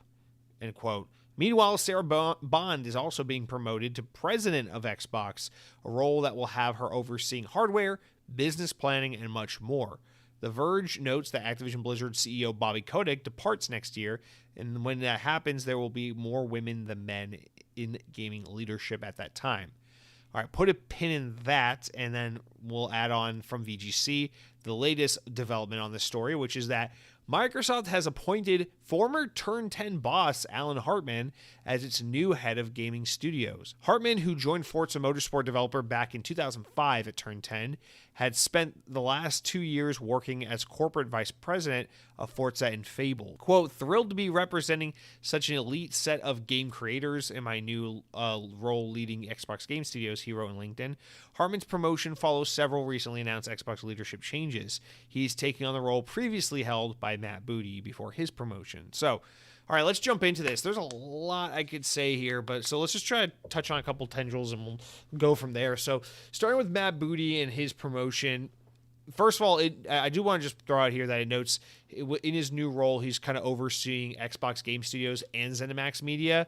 I assume he will also be overseeing Activision once that is more integrated, but at this point in time, since they're in early days of that and they're just kind of doing a lot of meeting with Activision, learning from Activision, Bobby Kotick's still in charge for a little while before he's gone. I assume right now it's just, for now, Matt Booty is just in charge of Xbox and ZeniMax. But this is a huge move because, well, not only is this a huge step up for Matt Booty, but this is also the beginning of integrating Xbox Game Studios with ZeniMax. So this is, kind of the whole, remember, ZeniMax is kind of going to be left in the corner to do their own thing. This is kind of the first time where it's like, well, now that's not exactly so true. And we just had Pete Hines leave Bethesda, and now we're seeing Matt Booty take on a bigger role overseeing ZeniMax, which just kind of expands this reach of Xbox and this, I don't want to say like, I don't know how I want to put this, this kind of end of an era for what all ZeniMax and Bethesda and everything was before Microsoft bought them. And so we're starting to see this beginning of a time where Microsoft is going to probably have more of a heavy guiding hand and more of a, ownership in controlling kind of way of overseeing ZeniMax and Bethesda software. So that's pretty notable because I feel like at one point, if this keeps going and going like that, at one point you might as well just get rid of ZeniMax altogether and just have all the Bethesda teams and ZeniMax teams under the Xbox Game Studios umbrella and just have ZeniMax dissolve and just have, Machine Games and Bethesda Game Studios and id and all these just be Xbox Game Studios teams. Like, it's kind of what I was saying about Activision a few weeks ago. It's like, I understand for now you kind of leave things the way they are and their silos and stuff, but eventually it's like, does it, I don't know enough about business to know why you would want to keep these things separate, but aside from like some way you could silo these things and package them for, I don't know, for investment purposes or for potential sales purposes, like why you would want to keep these things siloed off. Like, why wouldn't you eventually want a future where Blizzard and Treyarch and Bethesda Game Studios and the Coalition and 343 are all just Xbox Game Studios? Like, why wouldn't you want Turn 10 in id Software to be the same as Toys for Bob? Like, why wouldn't we just have all these things be Xbox Game Studios? If at the end of the day we're trying to sell Xbox Game Pass and Xbox Series consoles, and we're trying to make Xbox the platform people engage with, whether it be on their phones or hopefully one day their PlayStations or their Xboxes or their PCs or whatever the hell it is. If we want Xbox to be at the forefront of all that, why are ZeniMax and Activision going to remain these independent silos that are owned by Xbox but not named with and aligned more closely with Xbox? So I do just want to say that I think at the end of the day, that probably is the goal ultimately, and that this is kind of like the beginning of us seeing that. And even though this might be a long, drawn-out play that would take years to see it kind of fully realized, I feel like if that is the thing that happens ultimately, this is kind of the beginning of that with Matt Booty being promoted. And I think it's kind of crazy that Matt Booty's been promoted because I feel like, and we don't know the inner workings behind everything that's gone on at Xbox, but it does seem like Matt Booty's kind of been under fire from certain corners of the industry where it's like, this guy's job is to kind of oversee all these teams and make sure that games are coming along. He's supposed to be the one bouncing around team to team and being like, where's your game? How's it coming along? I'm in charge of the heads of these studios and the producers and making sure that like gaming projects are coming together and that games are being made and that deadlines are being met and that we're delivering on these projects. And in a lot of ways, Matt Booty's received a lot of criticism over the years where it's like he hasn't done that. He's been the one at the helm of all these teams during all the years of Xbox has no games. Xbox has no games. So to see that he's now being promoted to an even bigger status and he's taking over ZeniMax in addition to his roles at Xbox Game Studios, it's like, man, the guy's being like, he's being rewarded at a time where it's like he still hasn't fully proven his stuff there in a way. And then on top of that, it's like you just acquired Activision, man. And Activision are the crazy motherfuckers that have been able to make Call of Duty happen consistently every year. And honestly, what's so notable about Call of Duty this year is it's arguably the first year where Call of Duty's ever really not been in a position where I'm like, that's a full-fledged, full-priced sequel release game that you can put out. Like, this is the first time Call of Duty's ever not really been in that position. So the fact that they've for almost 20 years been able to maintain this consistent release of annualized Call of Duty, it's like you want to look at over at Activision, who you now own, look at that leadership and say, who do we need to poach from there and make them in charge of Xbox? Because like those are the guys that are going to make Xbox shine. Those are the guys that are going to get Hellblade out in under 47 years and get State of Decay 3 out in under 4 decades and all these things. Like this is what you need. But instead they promoted Matt Booty to a bigger role, and a role that I assume will one day encompass Activision in addition to ZeniMax and Xbox Game Studios. And then on the other side of that, you got Sarah Bond. So the way it's basically laid out is Phil Spencer is the CEO of gaming. He's like in charge of all gaming efforts at Microsoft, period, which is predominantly Xbox, but just anything gaming, he's the head honcho. He's like the CEO, but just for the gaming stuff at Microsoft. And then under him are Matt Booty and Sarah Bond. Matt Booty does all the video game stuff. He's in charge of the teams, ZeniMax, Xbox Game Studios, probably one day Activision. But Sarah Bond is now the president of Xbox. So she's in charge of the vision for the brand and the hardware and the roadmap for what they're trying to do. So this, I think, has to do a lot more with Game Pass and hardware and where they want to be and when they want to be there and all that stuff. So this stuff is actually a little more high concept. It's like you need Matt Booty and his team to be firing all cylinders and delivering the games so that Sarah Bond and her team can continue to execute on their vision and their idea and their goal for what Xbox will become. And then overseeing those two is Papa Phil with his wide open arms, kind of like that picture of Jesus with his arms wide open. And so I like the structure. I just want to make sure we got the right people in place for it. Now, this doesn't surprise me with Sarah Bond. I don't think she's done... I feel like we don't really know a lot about Sarah Bond. I feel like she's just kind of a popular figurehead just because people like her arbitrarily, and that's fine. She seems likable, although she is an executive at a big corporation, so I don't know really how much you can like any of those people, but I mean, that's how I am with Phil, right? All the time. It's like, I like Phil Spencer, but he's an executive, so what do I know? But anyway, I get it. You can tell that there is a desire internally to shape Sarah Bond. She's clearly the protege. She's clearly the person that they want to succeed Phil Spencer when his time comes to be put out to pasture or whatever. So I think putting her in charge of this is very much that next step in like leading her towards the goal. Honestly, I wouldn't even be terribly surprised if we see Sarah Bond replace Phil Spencer in the next 5 years or so.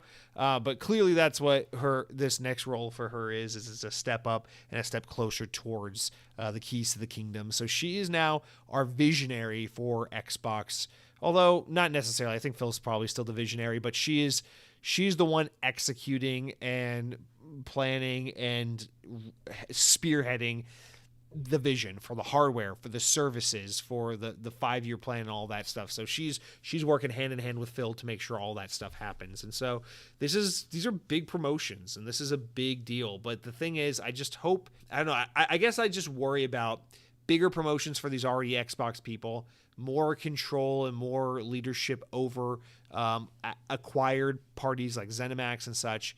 And it's just like, I wonder what this does to the existing talent at these various teams. I just don't want to see a mass exodus of all the people that matter at these various ZeniMax teams because of Xbox continually taking over more and more and more, because we just lost Pete Hines. It's like, I don't know, you don't want to lose that guy. That's a guy you don't want to lose. And we don't want to see that happen over on Team Xbox either. Like, you don't want to lose Rod Ferguson or Mikey Barr or someone like that now that you got Blizzard. You don't want to lose the heads over at Infinity Ward or Treyarch now that you got the Call of Duty guys. So it's just really important that you do the things right. And I feel like Xbox needs to be a little more open to taking the best talent from ZeniMax, taking the best talent from Activision, and being like, how would you like a bigger, broader role at Xbox instead of the silo of Activision or the silo of Bethesda? But we'll see. We'll see how that plays out. And then, of course, we'll talk about Alan Hartman, who is now basically replacing Mikey Barra's previous role. Again, this is the same thing I said before. It's like, you're not looking over at Activision and saying, who's the motherfucker making sure that Call of Duty comes out every November like clockwork? We need that guy in charge doing what Matt Booty used to do, because we need that guy to be making sure that Ninja Theory delivers, that 343 delivers, that everyone's game is getting out, that this Perfect Dark game actually makes it to market one day. Like, we need that guy in charge. Not to say that it is necessarily one guy, but you need that kind of producer talent and leadership talent over at Xbox, because that is what Xbox has lacked so sorely.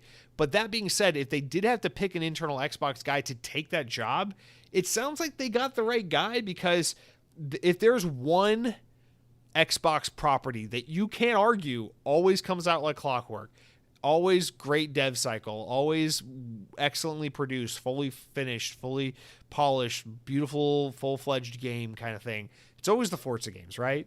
And Alan Hartman's kind of been, he's a Turn 10 guy, but he's been kind of shepherding the Forza franchise, whether it's with Playground or Turn 10, being like this executive producer type role, leading, he's the head, but, heads are usually some form of ultimate sayers and producers of the team. So you would assume that this is the guy who is largely responsible for making sure that these Forza games hit the market, every other year or whatever, like clockwork. And Forza Motorsport, this new one we just got, is the first Forza game pretty much out there that took more than that standard 2-year cycle or whatever.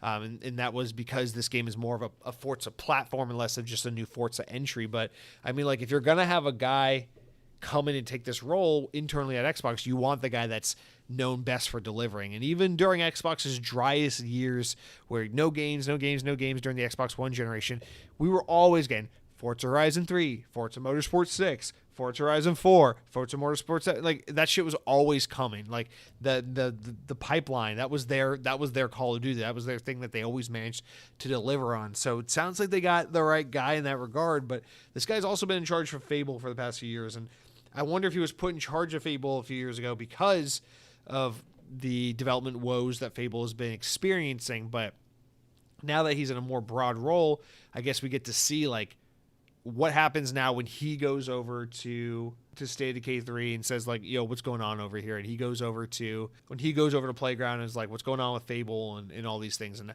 I want to see if he can deliver the goods.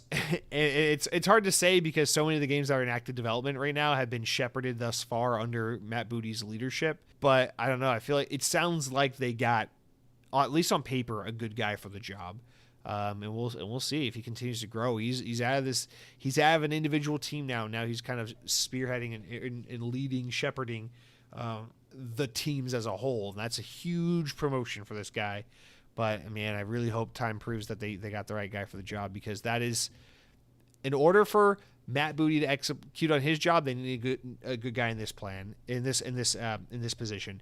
In order for Sarah Bond to execute on her job, we need Matt Booty firing all cylinders. And in order for Phil Spencer to put all gamers at the center of the universe of the world, we need all these guys firing on all cylinders. So it's interesting shakeups. I think a lot of people would probably be a little surprised at deciding to give Matt Booty just all that much more power, and surprised that they didn't like poach this super talent from Activision to kind of take on these roles that Hartman received and that Matt Booty's been promoted to. And I don't know, just in that big takeaway for me is seeing ZeniMax kind of come closer into the fold of Xbox. Is we're headed in the direction I thought they were going to go in. All right, next story here, and I guess there's not too much to say about this, but I just thought it was pretty notable nonetheless, so we'll get into it. Let's see if we can get anything out of this. From Windows Central, Machine Games is growing as it quietly continues working on its next big game. As shared by Nordic outlet Gamer Reactor on Friday, Machine Games is expanding with a new studio opening as a satellite of its office in Sundsvall, Sweden. Game Reactor notes that the studio is expected to be fully staffed by 2025, though it's not clear what headcount the Swedish developer is aiming for with the second location. Quote, as a gaming developer, you are always on the lookout for new talent, said executive producer Jeff Gustafsson. Okay, let's try again. Jerk Gustafsson. Nailed it. In a statement to Gamer Reactor, opening a satellite office in northern Sweden gives us the opportunity to recruit from a larger crowd of experienced developers who are in the region and who may not have the opportunity to move to our head office in Uppsala. Machine Games is primarily known for the Wolfenstein franchise released with Wolfenstein The New Order, The New Colossus, and Youngblood in 2014, 2017, 2019, respectively, working with id Software closely in Sister Studio to manage the proprietary id Tech engine. Machine Games has also crafted new campaigns for Quake Remastered and Quake 2 Remastered, and is currently working on the to be revealed but already announced, to be shown but already announced and revealed Indiana Jones game. So, yeah, I mean, obviously this is the Indiana Jones project is probably ramping up, and they're probably needing to work on a second game while they do Indiana Jones. So my guess is that that's what this is. It's going to be like, hey, we're starting work on a new Wolfenstein or on a new Quake game or something like that, and this new team can kind of do that or be support work on Indiana Jones while a second team at the main Machine Games can go and work on a new project while the majority of the staff finishes up on Indiana Jones. And so that is my guess is what we're seeing here. But Machine Games is growing and expanding and adding a new team at a time where most teams are laying off and shrinking and downsizing. So I know games, like the games industry is a very like transitional industry. No one's ever at any place way too long. And so I guess when you're knee deep in the middle of a development of a big game, yeah, there's money to go around, there's room for new talent, but a lot of the teams we're seeing with layoffs are kind of in between projects or live service teams that are hitting lower numbers and things like that. So it's not exactly an apples to apples comparison, but it's just interesting to note that they're hiring and expanding and growing at a time when other teams are shedding staff. So my assumption, they're ramping up to start early development on a second project as they get really fully underway with what they're doing on Indiana Jones. And we'll see that new indie game next year. All right, we only have one more story this week to get into. And unfortunately, again, I don't make the news. It is another little bit of a sad one. Ubisoft is laying off, this is from VGC, laying off 124 employees, cutting 124 positions mainly in Canada. The French company announced, they say, quote, over the past few months, every team within Ubisoft has been exploring ways to streamline the operations and enhance our collective efficiency so that we are better positioned for success and in long term, said Ubisoft in a statement to VGC.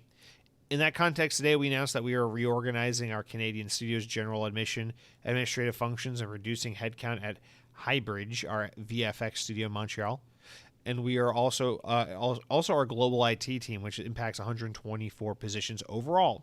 Kotaku added earlier that the company was making layoffs at Assassin's Creed and Far Cry studio Ubisoft Montreal, with its largest in-house development team with some 4,000 employees as of 2021.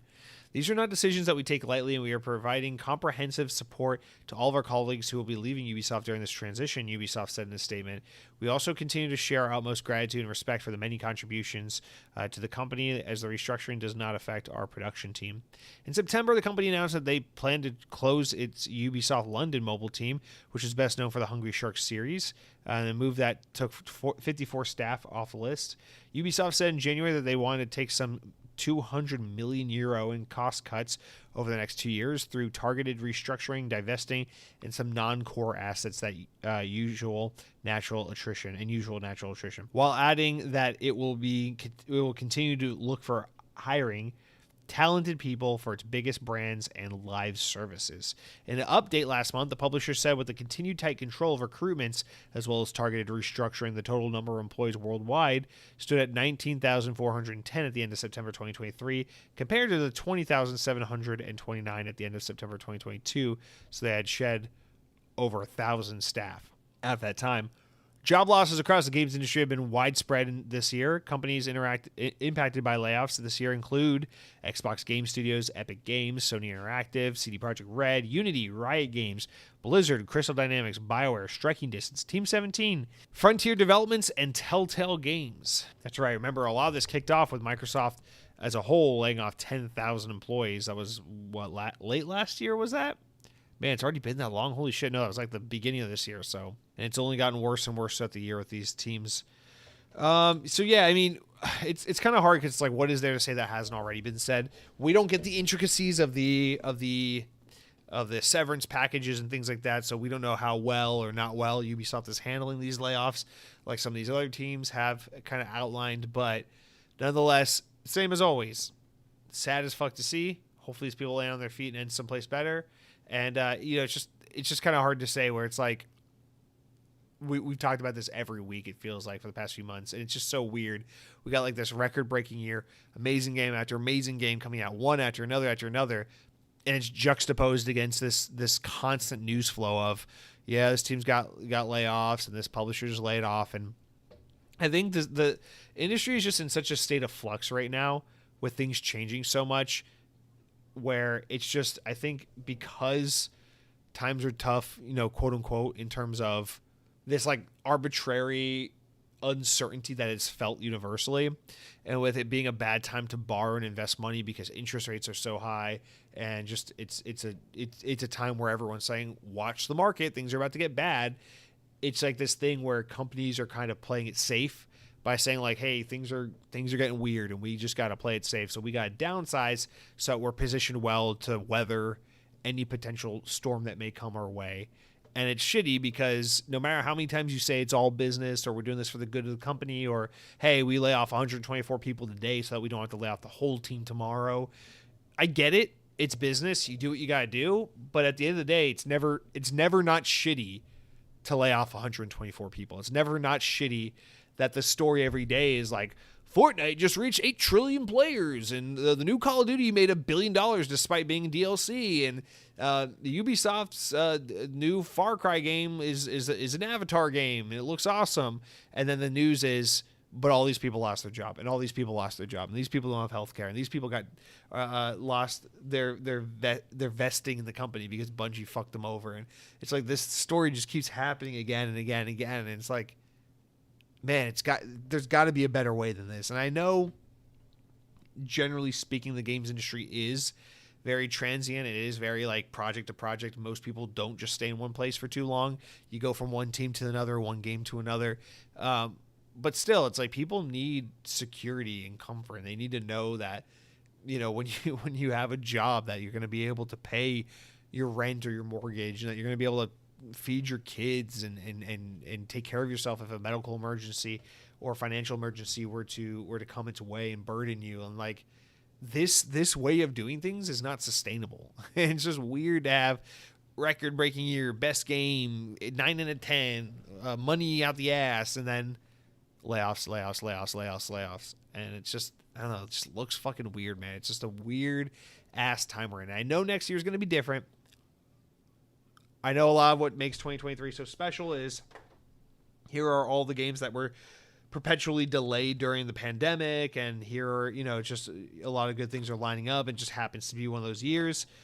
But I don't know, when next year normalizes and stuff, I'm just curious to see what's going to happen when we have just like kind of a regular year again, where some good games, not all the best games in the world, but good games, bad games, a decent flow, kind of normal ass year. Not where every week there's going to be the next game of the year contender out. So I don't know, are things just going to get worse, or is this like everyone preparing, and then things won't end up being all that bad, and then we can kind of sustain and continue to grow again? I just don't know. It also just seems like a lot of things are just shifting. Like all these these legacy talent teams are all just going off and creating new studios too. So I mean, I'm sure there are, for all these layoffs, there are also new opportunities like crazy. But I mean, that doesn't really take off too much of the sting of you just lost your job. So I don't know. I don't know what else to say here. Another team, another layoff. And unfortunately, next week we're probably going to talk about this again. But that's it for all the big news this week. Hey, at least someone at Microsoft's getting promoted. And shout out to Modern Warfare 3. It's a travesty. I think that's what we talked about so far this week. But we can move on to the important enough news stories. These are stories important enough to make the podcast, but not important enough to warrant their own discussions, of which I wanted to start off touching on BlizzCon a little bit. It happened this past week, although nothing was super substantial. I just wanted to touch on some things. So Phil Spencer appeared at BlizzCon to address fans and basically be like, hey, we own Activision Blizzard now, and I just want to say we love you. And so speaking during the opening ceremony, Spencer told the audience that Microsoft would empower Blizzard and continue to make the kinds of experiences that its reputation was built on. He talks about Xbox being a team that's there to help nurture and help Blizzard grow and be better, and that they want colleagues and the culture to change and things to feel more inclusive and collaborative and everything like that. Just kind of hitting on all the points. Like, we recognize Blizzard's amazing. We want Blizzard to be like it was in its heyday, and we also want to make it a more inclusive and welcoming place for, women to work at and stuff like that. So he just says the things, and he's there, and he's kind of like a face for Blizzard. So that was cool. It does feel like the beginning of an exciting era, so I'm really excited to see what happens. I like Blizzard. Blizzard's a team I have a lot of respect for. I understand why they have the high quality reputation they have, but I just feel like it's been a while since they've really wowed, and I'm no pun intended, and I'm really excited to see them deliver something special. I mean, although I know a lot of people would say Diablo 4, but shut up. Okay, continuing on with BlizzCon, I also want to bring up Blizzard has said that it is considering bringing its seminal MMO, the World of Warcraft, to consoles all the time. They're thinking about it. Speaking of Games Radar at BlizzCon 2023, Holly Longdale, the vice president and executive producer of World of Warcraft, said that they talk about the prospect all the time. It's a complicated question, Longdale said. For a console audience, the approachability is likely going to be different. While in the past, MMOs of World of Warcraft size were more at home on PC due to the computing power, some of the largest MMOs today are extremely popular on consoles, such as Final Fantasy XIV. She said, right now we're focused on World Soul Saga, but if that comes up, then we'll re-examine then. I'll just say it right now. If you can get World of Warcraft not only just get it on Xbox, but to make it like control and operate in a way that makes sense for Xbox, I will go back to playing World of Warcraft for the first time since I was like 9 years old. I will genuinely give World of Warcraft a good old college effort. Like I would be genuinely open to that. I feel like that could be cool. And it's kind of silly that it hasn't happened, but I kind of hope this does get pushed onto them a little bit. Normally I'm all for team like let the developers do what they want to do, but it's like, I don't know, man. It is a good point. It's like you got all these freaking MiHoYo iPhone games and shit that are glorified MMOs and all that. It's like, you tell me we really can't figure out a way to get World of Warcraft on console, but like every other MMORPG can be on mobile devices. It's like, come on, there's got to be a way to make this work. So it is interesting. But continuing on with BlizzCon, they also announced Diablo 4's first expansion, the Vessel of Hatred, announced during BlizzCon an opening ceremony. The expansion is set to release late 2024. So by the time it comes out, it'll be like a year and a half after the game's launch. Also at BlizzCon, World of Warcraft got some new expansion announcements, as well as a confirmation that Cataclysm will come to World of Warcraft Classic. Cataclysm being the old what is Cataclysm? It's the old Was that the third or the fourth expansion? I think Cataclysm is the one that came out in 2010. I think that was the last. It's the fiery red one, right? I think that was the last World of Warcraft expansion I ever played. I was never really into World of Warcraft. I dabbled in it here and there, but I think Cataclysm was the last time. I remember, like, in freshman year of high school, we played. God. So that expansion that came out my freshman year of high school is now old enough to be included in World of Warcraft Classic. I kind of want to go back and play a while. I can't believe it. I actually have a little bit of an itch. Let's move on before I download World of Warcraft. Okay. Let's talk about this. I didn't have anything to say about this, although it's probably a bigger story than we're giving it credit for. But from Windows Central, a newfound partnership between Microsoft and In-World AI has been announced, and this is at a Microsoft level, not just an Xbox level, but obviously affects Xbox. The multi-year co-development partnership will bring new tools to Xbox, including AI Design Copilot and an AI character runtime engine that will assist developers in creating AI-powered character stories and quests. As for the AI character runtime engine, it is designed to enable entirely new narratives with dynamic generated stories, quests, and dialogue. Yeah, so this is get ready. AI is about to get injected even further into game development. Get ready, boy. Next up, VGC relays that Embracer Group's chief operating officer has confirmed his departure from the company.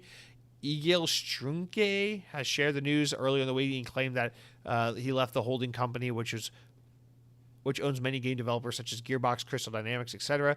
In June, Embracer announced that the appointment of an interim COO would be filled by Saber Interactive boss Matthew Karch, and the COO is typically the second in command, reporting to the CEO, and handles daily business operations of the company. So, pretty big figure to lose. And finally, VGC relays Fortnite enjoyed its biggest 24-hour period in the history over the weekend with Fortnite OG's event, bringing back the original Fortnite map. According to the tweet posted by the game's Twitter account, it says that it reached record player count with over 44.7 million players jumping in and 102 million hours of playtime. So, yeah. But, layoffs at Epic. So, that's awesome. It hit an all-time peak concurrent player base during the period of 6.172 million people. Crazy. That's almost as many people that are listening to this podcast right now. So they're getting up there. They're doing okay. All right, guys, that's going to do it for all of our news this week. Now it's time to round out the podcast with our final segment, the best segment, the comments, the shout-outs from you guys. Go on over to youtube.com/XboxOnPodcast. Click on the latest episode of the podcast and drop a comment. You can say anything nice, anything mean, or anything in between. Jesse, cookies from Disney are for babies. And when you eat cookies from Disney, I can't take you seriously. So I'm going to go listen to my favorite podcast over at IGN because your podcast is dumb and for babies. And I'll say, okay. Let's talk about Alan Wake 2. A couple people wrote in about that. Starting off with none other than the OG Dead Captain James, who says, I'm just going to say it before I even listen. Alan Wake 2 is game of the year for me. Maybe game of the generation. It's an instant masterpiece. Yeah, Dead Captain James, the more I've sat with it over the past week since I recorded last week, that's kind of how I felt is, I wouldn't say game of the generation masterpiece, masterpiece is fine. I wouldn't say game of the generation. I can't make that decision for myself yet, but I'm in agreement with you that it is definitely game of the year. It's definitely game of the year. I love Starfield so much. But in terms of like what Alan Wake does for gaming and the impact that the game had on me with its like highest highs and all that, it's like Alan Wake 2 is, if I could make everyone in the world play one game that came out this year, Alan Wake 2. Please, for the love of God. But I'm really glad you're loving it, Dead Captain James. Keep on rocking on. And Cronky writes in and says, Alan Wake 2 is really amazing. It's definitely my game of the year, and that's crazy because I was going to say Starfield is one of those generation-defining games, but so is Alan Wake 2, so wow, what a year. Yeah, and that's the best way to put it is, regardless of which one's better than it's completely arbitrary. The important thing is Alan Wake 2 and Starfield back-to-back, one in September, one in October. Incredible. Just fucking incredible. So good. So, yes. In agreement, glad to see people are loving it. And then Mike Clark even writes in about Alan Wake and says, this is the best Pride Month podcast on the web. Well, I'm glad you're enjoying Pride Month. When is Pride Month? In June? So we're on Pride Month 4 or something? I don't know. How does math work? You said, I finished Alan Wake Remastered, and it was enjoyable. Remedy has a very unique way of storytelling, and that's probably their strong suit. Unfortunately, it won't be getting part 2 anytime soon. Not because I don't want it, but because I'm not digging it. But it's because I am not digging the digital only vibe and the guy has to draw a line somewhere. Thanks, but no thanks, Remedy. As always, love the show, and drink a cold one for me in your new house. Yes, sir, will do. Thank you very much, Mike Clark. Might I recommend, listen, to each their own, respect, wait for them to do some kind of physical release of Alan Wake 2. Do what you gotta do. But might I recommend in the meantime, you should play Control because it's in the Alan Wake universe, but I'm not going to recommend that. I'm going to recommend play Quantum Break if you haven't. If Alan Wake Remastered was your first Remedy game, play Quantum Break. Best. It's still my personal favorite Remedy game, although Alan Wake 2 is definitely a better game and a more impactful game. But play Quantum Break. It's really good shit, and you can buy it physical.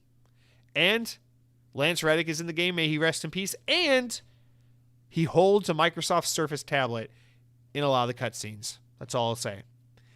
All right, let's get on to other comments. Fun, miscellaneous, and goofy comments and other questions and comments and comments and comments. Arctic Chief writes in and says, crazy to see things happening over there at Bungie. Don't really have much else to say about it other than that it sucks, and I hope the best for those affected. I had a friend in high school play the first Alan Wake game, but never got around to it myself. But I've heard so many good things about this one. Bro, you got to play Alan Wake 2. Go play Alan Wake 2. At the very least, if you're not even going to play Alan Wake 1, that's fine. Go watch a video detailing everything that happens in Alan Wake 1, although I would recommend you play it if you can. And then play Alan Wake 2, and then enjoy the bliss and the love, and tell Bungie you hate them, because you said that too, and I want to mention that. But also just enjoy Alan Wake. You said, I've been trying to get back fully into Halo Infinite lately, and slowly playing Spider-Man 2018 for the first time. I've been in big Marvel mood lately. How are you enjoying your gamer fuel? I went to 4 stores around me, and not a single one had either game fuel. Well, hold in there, Arctic Chief. I think that you're probably going to see it in stock in the next week or two. But yeah, man, I'm sorry. It fucking sucks. The game of by the time I finally find it, will it be too late? Will it be all sold out, or only one of the 2 flavors of it? I get it. So I'm sorry, man. I hope you find it. But to get to your other points, Halo Infinite. What do you mean? I've been trying to get fully back into Halo Infinite. Just play Halo Infinite. It's beautiful. It's good. Although I was sad that they already took away the 24-hour playlist for the 24/7 playlist for the new maps, because I really love those new maps. And going back and playing more Halo Infinite this weekend, I was reminded that a lot of my problem with Halo Infinite is that I just really don't like a lot of the maps in this game. I feel like my problem with Halo Infinite is I love the game, I just don't love the maps. And so I need more map variety in this game. In Spider-Man 2018, what a phenomenal game. First time playing it, oh man, what a treat you're in for. Please make sure you play Miles Morales, and I'm sure you're probably on your way to playing Spider-Man 2, which I'm super jelly about. But let me know how it is if you decide to play it, and God bless you. I hope you find your game fuel, and let me know if you do, because I need to know that you're fueled, my gamer boy. My mom writes in and says, OMG, about last week, it wasn't about Viggo Mortensen, even though he was very handsome in that movie. It was about the story. Lord of the Rings is about Middle Earth. It was about the magic and the fight between good and evil. It was about the sacrifice of the greater good and doing the right thing even if you weren't going to get benefits from it. Frodo. It taught me life lessons I wanted my children to have. So there. Now go outside and get some fresh air. I'm going to say one thing about Lord of the Rings. I'm going to say one thing. As someone who majored in literature in college, I only got one thing to say about Lord of the Rings and J.R.L. Tolkien. Lord of the Rings is a gay. Mr. Malg writes in and says, Jesse, we forgot to ask you, now that you're moving, are you closer or further away to Disney World now? Oh my God. Why you have to bring it up, man? Yes, technically and unfortunately, the answer to that is I am further away from Disney World than I currently am. Although it's really not that bad. Where I am right now in my apartment, I live a minute and a half from the highway, and then you pop on that highway, you go up for like 2 exits, a couple miles. You take that highway exit, boom, you're on Disney property. It takes me right now with no traffic, literally no traffic, I can be from my apartment on Disney property in 15 minutes right now from my apartment. Now, keep in mind, it's Florida, where 98% of the population drives a Toyota Corolla for some godforsaken reason, and they all go 1/3 of the speed limit, and they all speed match each other, so if someone's going slow, you can't get over in the other lane and pass them. And also, everyone's fucking stupid and will drive with their hazard lights on and just park in the middle of the road and just start flailing out the fucking car like an idiot. So keep in mind, if there were no cars on the road, I could get from my apartment to Disney World 15 minutes. Because there are cars on the road, and these cars are inept, way more inept than the cars were back home in Georgia, it usually takes me about 20 minutes to get to Disney World. Maybe 25 if it's really bad. Sometimes people like to just stop on the highway here for no reason. There's no accident. There's no cop. There's nothing happening. People just stop. They listen to We Will Rock You by Queen twice. And then they turn off their radio and continue driving, and then that's it. So, yeah, usually it takes me about like 20 or so minutes to be on Disney property. But from where I am, I mean, like, I'm saying on Disney property, like, you're barely, you're on Disney property. Now you got to drive 5 to 10 minutes anywhere on Disney property to get somewhere. To me, I just want to live near Disney property. I don't care if I live close to Magic Kingdom or Disney Springs or Hollywood Studios or Animal Kingdom or, God forbid, my precious Epcot. I don't care. I just want to live really close to Disney World. I don't care what direction it's in. So my new house is kind of close to my apartment, but it's like a few more miles down the road. But like you got to take some back roads to get there. So I don't live as close to the highway now. I timed it. I mapped it out. It says on average I should be able to get to Disney World from my house in about 23 minutes on average. Calculating shitty Florida drivers, I'm going to say on average about 30 minutes to get there. But the other day, we went to the house. We went to check up on it on Saturday. We drove to it. We looked at it. We snuck inside the back and went into the house, even though we weren't supposed to. And then we went from there to go to Disney Springs to see a movie. And so technically, we left from the house and drove to Disney World from our new house. And when I timed it, I asked my girlfriend to timestamp when we left so I could see how long it took. It felt like it took 25, 30 minutes. It took us 22 minutes, technically. I guess traffic wasn't that bad, or we took a back road that my GPS doesn't. Long story short, you asked me a very simple answer, and I'm making it very long and roundabout for no reason. It took me 22 minutes to get to Disney property the one time I tried it, but Google Maps says on average it will be about 27 minutes.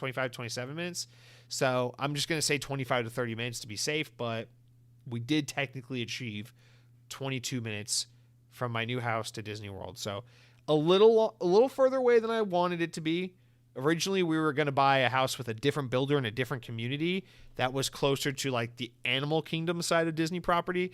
And if that worked out, we would have, because they're building a road that like basically just connects to Disney, we would have lived like 8 minutes from Disney World, which would have been just fucking amazing. Imagine if you could do all your grocery shopping at Disney World. But no, that didn't end up working out. So we're not terribly far, about 25 minutes away. But yeah, I wouldn't want to live. I always tell my girlfriend, like, worst case scenario, I never want to live more than 30 minutes from a Disney theme park. But I can live with that. At the end of the day, I get to say I own property less than 30 minutes away from a Disney theme park. That's all I need. That's good. I can live with that. And in that property, I wear no pants and I play Halo and I drink Mountain Dew and I have a cat and she is cute and fluffy. So it all works out. Mr. Mac, have a great week. And also, I hope you open your mailbox to see if you have mail and you just find a fucking bar of gold, like a fat fucking bar of gold that you're like, oh yeah, I forgot. I was supposed to get a bar of gold in the mail. And then you get it and then you take it to cash for gold for cash for gold, and you get paid. And that's what I hope happens to you this week. Our final comment comes from J Comatose 4592. The numbers are important. Remember that. Who writes in and says, never thought I'd see the day where Bungie is more hated than Activision or EA, but here we are. Well, this time they deserved it. I haven't commented in a while, but this podcast is part of my weekly rotation. You said rotation. I said routine. I can't read. I'm a UPS delivery driver, and I listen to sports and video game podcasts. Yours is always on Thursdays. Thank you. Surprisingly, I hate to admit this, but Applebee's is underrated when it comes to boneless chicken wings. You once said that it's hard to find a good orange soda, but let me introduce you to Orange Sunkist. I've been drinking this a metric crap ton of it lately. Or did you say grape soda? Anyways, grape Sunkist is also excellent. All right, Jay Comatose. First of all, thank you for writing it. Second of all, appreciate the support. I love that. I love hearing stories like that because I feel like that's my life too, as I'm constantly commuting. I'm commuting. I'm in vehicles a minimum of 10 hours a week, which I know compared to you is probably not as much, but I spend a lot of time in vehicles. I spend a lot of time commuting. I spend a lot of time in vehicles at my job, and I'm involved with vehicles. My job is vehicle adjacent. So I know the feeling, and I'm always looking for podcasts to entertain me while I'm on the road. And so I always appreciate these kinds of comments so much because it really warms my heart when someone's like, hey, I listen to your podcast when I'm at work or when I'm driving and stuff like that. I'm like, hey, that's what I listen to all my favorite podcasts. Well, not to say you didn't say this was your favorite podcast, but I listen to all my podcasts, the podcasts I enjoy listening to when I'm driving to and from work, when I'm at work and I got to be in a vehicle and all these things. So I always appreciate it because it's exciting. It's fun for me to see people enjoy or use the show the same way I listen to all my podcasts. So it's cool. Thank you for that. But straight to the point, the important and poignant things you have to say here. We're talking about Applebee's chicken wings. Here's the thing. I shat on Applebee's the last time we talked about it, but there was a time right before that where I went to Applebee's because they had the $13 all-you-can-eat boneless chicken wings. And if you remember that week, I talked about that. And my takeaway was the wings were pretty good. They're not amazing, but they were pretty good. And I had a good time, and I thought it was good value, and I liked Applebee's. And then when I went back the other week with my buddy, the takeaway was everything sucked. Different Applebee's, different food items, different experience. Maybe it's not always the same. Consistency is a thing with these chain restaurants. So I'm not saying Applebee's has bad boneless chicken wings. In fact, when I had them that one time, I thought they were pretty solid. Now, if money ain't a thing and we're just talking about chain restaurants that specialize in chicken wings, I'm going to take Buffalo Wild Wing over Applebee's any day of the week. But that being said, I understand Applebee's. There's a time and place. They're open late. They're relatively affordable, although I thought last time I went there that they were pretty expensive for what they were. I'm just going to say, any of these chain restaurants around this price point range, appealing to a similar market, I'm going to take Buffalo Wild Wing over Applebee's. But that's just because they have Pepsi products. Oh, wait, no. They have Pepsi products at Applebee's too. Oh, that hurts. I'm conflicted. Let's move on. That scares me. As for, I don't know what you're talking about with the orange soda thing. I definitely hate grape soda. I've always said that I fucking hate grape soda. And that the only grape soda I like is the Mountain Dew Pitch Black because it's different than the other grape sodas. But I also don't like orange soda. I've had Sunkist before, and with all due respect, I just don't like fruit flavored soda. It's like I don't want my soda to try and taste like nature's candy. I want, like, if I wanted my soda to taste like oranges, I would just drink orange juice. If I want grape anything, I would eat actual grapes, or I would drink wine, and I would drink wine while I drive because I don't care. I'm reckless, and I'm just joking about that. But I don't know, like when I think about soda, like fruit flavored sodas are at the bottom of the bottom of the bottom of the list. And I know it's like, but Jesse, Mountain Dew is, shut up.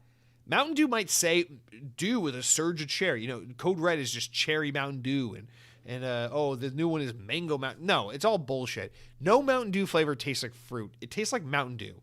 It's like the whole McDonald's thing about like a McDonald's hamburger is not a hamburger. It is a McDonald's hamburger. It's an authentic, unique taste. Mountain Dew, they call it a citrus soda, but nothing about any Mountain Dew flavor ever has tasted like fruit. It just tastes like Mountain Dew. So I love Mountain Dew for that reason. It is its own authentic flavor. I love colas. I love dark sodas. I love like Dr. Pepper or Pepsi, like those soda. Like if Mountain Dew is not on the table, we're not talking about Mountain Dew. Anything that is dark is a good soda. Root beer, birch beer, Dr. Pepper, Pepsi, Coke if you don't have Pepsi. Any of these things, vastly superior. Over fruit soda any day. No disrespect, but it's just like I just it doesn't do it for me. I can't get into fruit sodas. I don't know why. But let's see, what is Sunkist is Pepsi, right? Or Sunkist 7-Up? Because Fanta is Coke. Who is Sunkist? Sunkist is, now I gotta look this up, man. Now you got me thinking. This is what I do when I'm alone at night, when I'm laying in bed at night. The meme where it's like he's the man, the woman laying in bed, and the woman's like, he's probably thinking of other women. The guy's rolled over. It's kind of like an older meme. That's me. I'm just thinking about, like, if Fanta is owned by Coke, does Pepsi own Sunkist? Okay, that's right. All right, here it is. That's right, Crush. Pepsi has Crush. I knew that. Why did I forgot that. Yeah, so, okay, I was right. Sunkist is part of the Dr. Pepper Keurig family beverage company. I hate that they're called Keurig Dr. Pepper now. It's so annoying. Yeah, Coke has Fanta, which I got, and then Pepsi's Crush. I knew that. I think, if I remember correctly, I think I liked Crush the most out of all those, but, whatever. That's like, I dislike them all. Like, I would go for none of them, to be completely honest and fair and transparent with you. My favorite, like, straight-up fruit-flavored soda that I can think of, I actually like, what's that one Coke drink? I think they actually just got rid of it. I don't think they have it anymore. Fresca, that zero sugar grapefruit soda. I weirdly like Fresca. Fresca's not bad. And then Sierra Mist from Pepsi. Sierra Mist, which is then changed to Mist Twist, which is now called Starry. That's okay. I like that all right. Which is weird because I hate Sprite. But there's one time where I like Sprite. If it's Sprite Cranberry, like the one they do around the holidays, Sprite Cranberry is okay. But Sprite Tropical Remix is also okay. I like Sprite Tropical Remix, like over at McDonald's or whatever. So that's kind of not true, but I hate regular Sprite. Listen, the whole world of soda, we can go on and on forever and ever. But at the end of the day, all there is to know is that when it comes to soda, your first choice should always be a Mountain Dew. If you're not feeling like Dew, that's okay. Go for a nice Pepsi. If you're not feeling like Pepsi, go for a Dr. Pepper. If you're not feeling like Dr. Pepper, go for a root beer. If you're not feeling like root beer, why don't you just drink water, okay? That's my old saying. Of course, if you're in a place that sells alcoholic beverages, I think you should just drink copious amounts of vodka and then call an Uber and have it take you to your ex-lover's house and then blame it on alcohol. And that's my final bit of advice for you guys. That's going to do it for this week's Xbox On episode. Thank you all so much for listening. Thank you all so much for being here. As always, I appreciate you all so much for listening. Let me know what your thoughts are about the latest games you've been playing, the news happening this week. Head on over to youtube.com.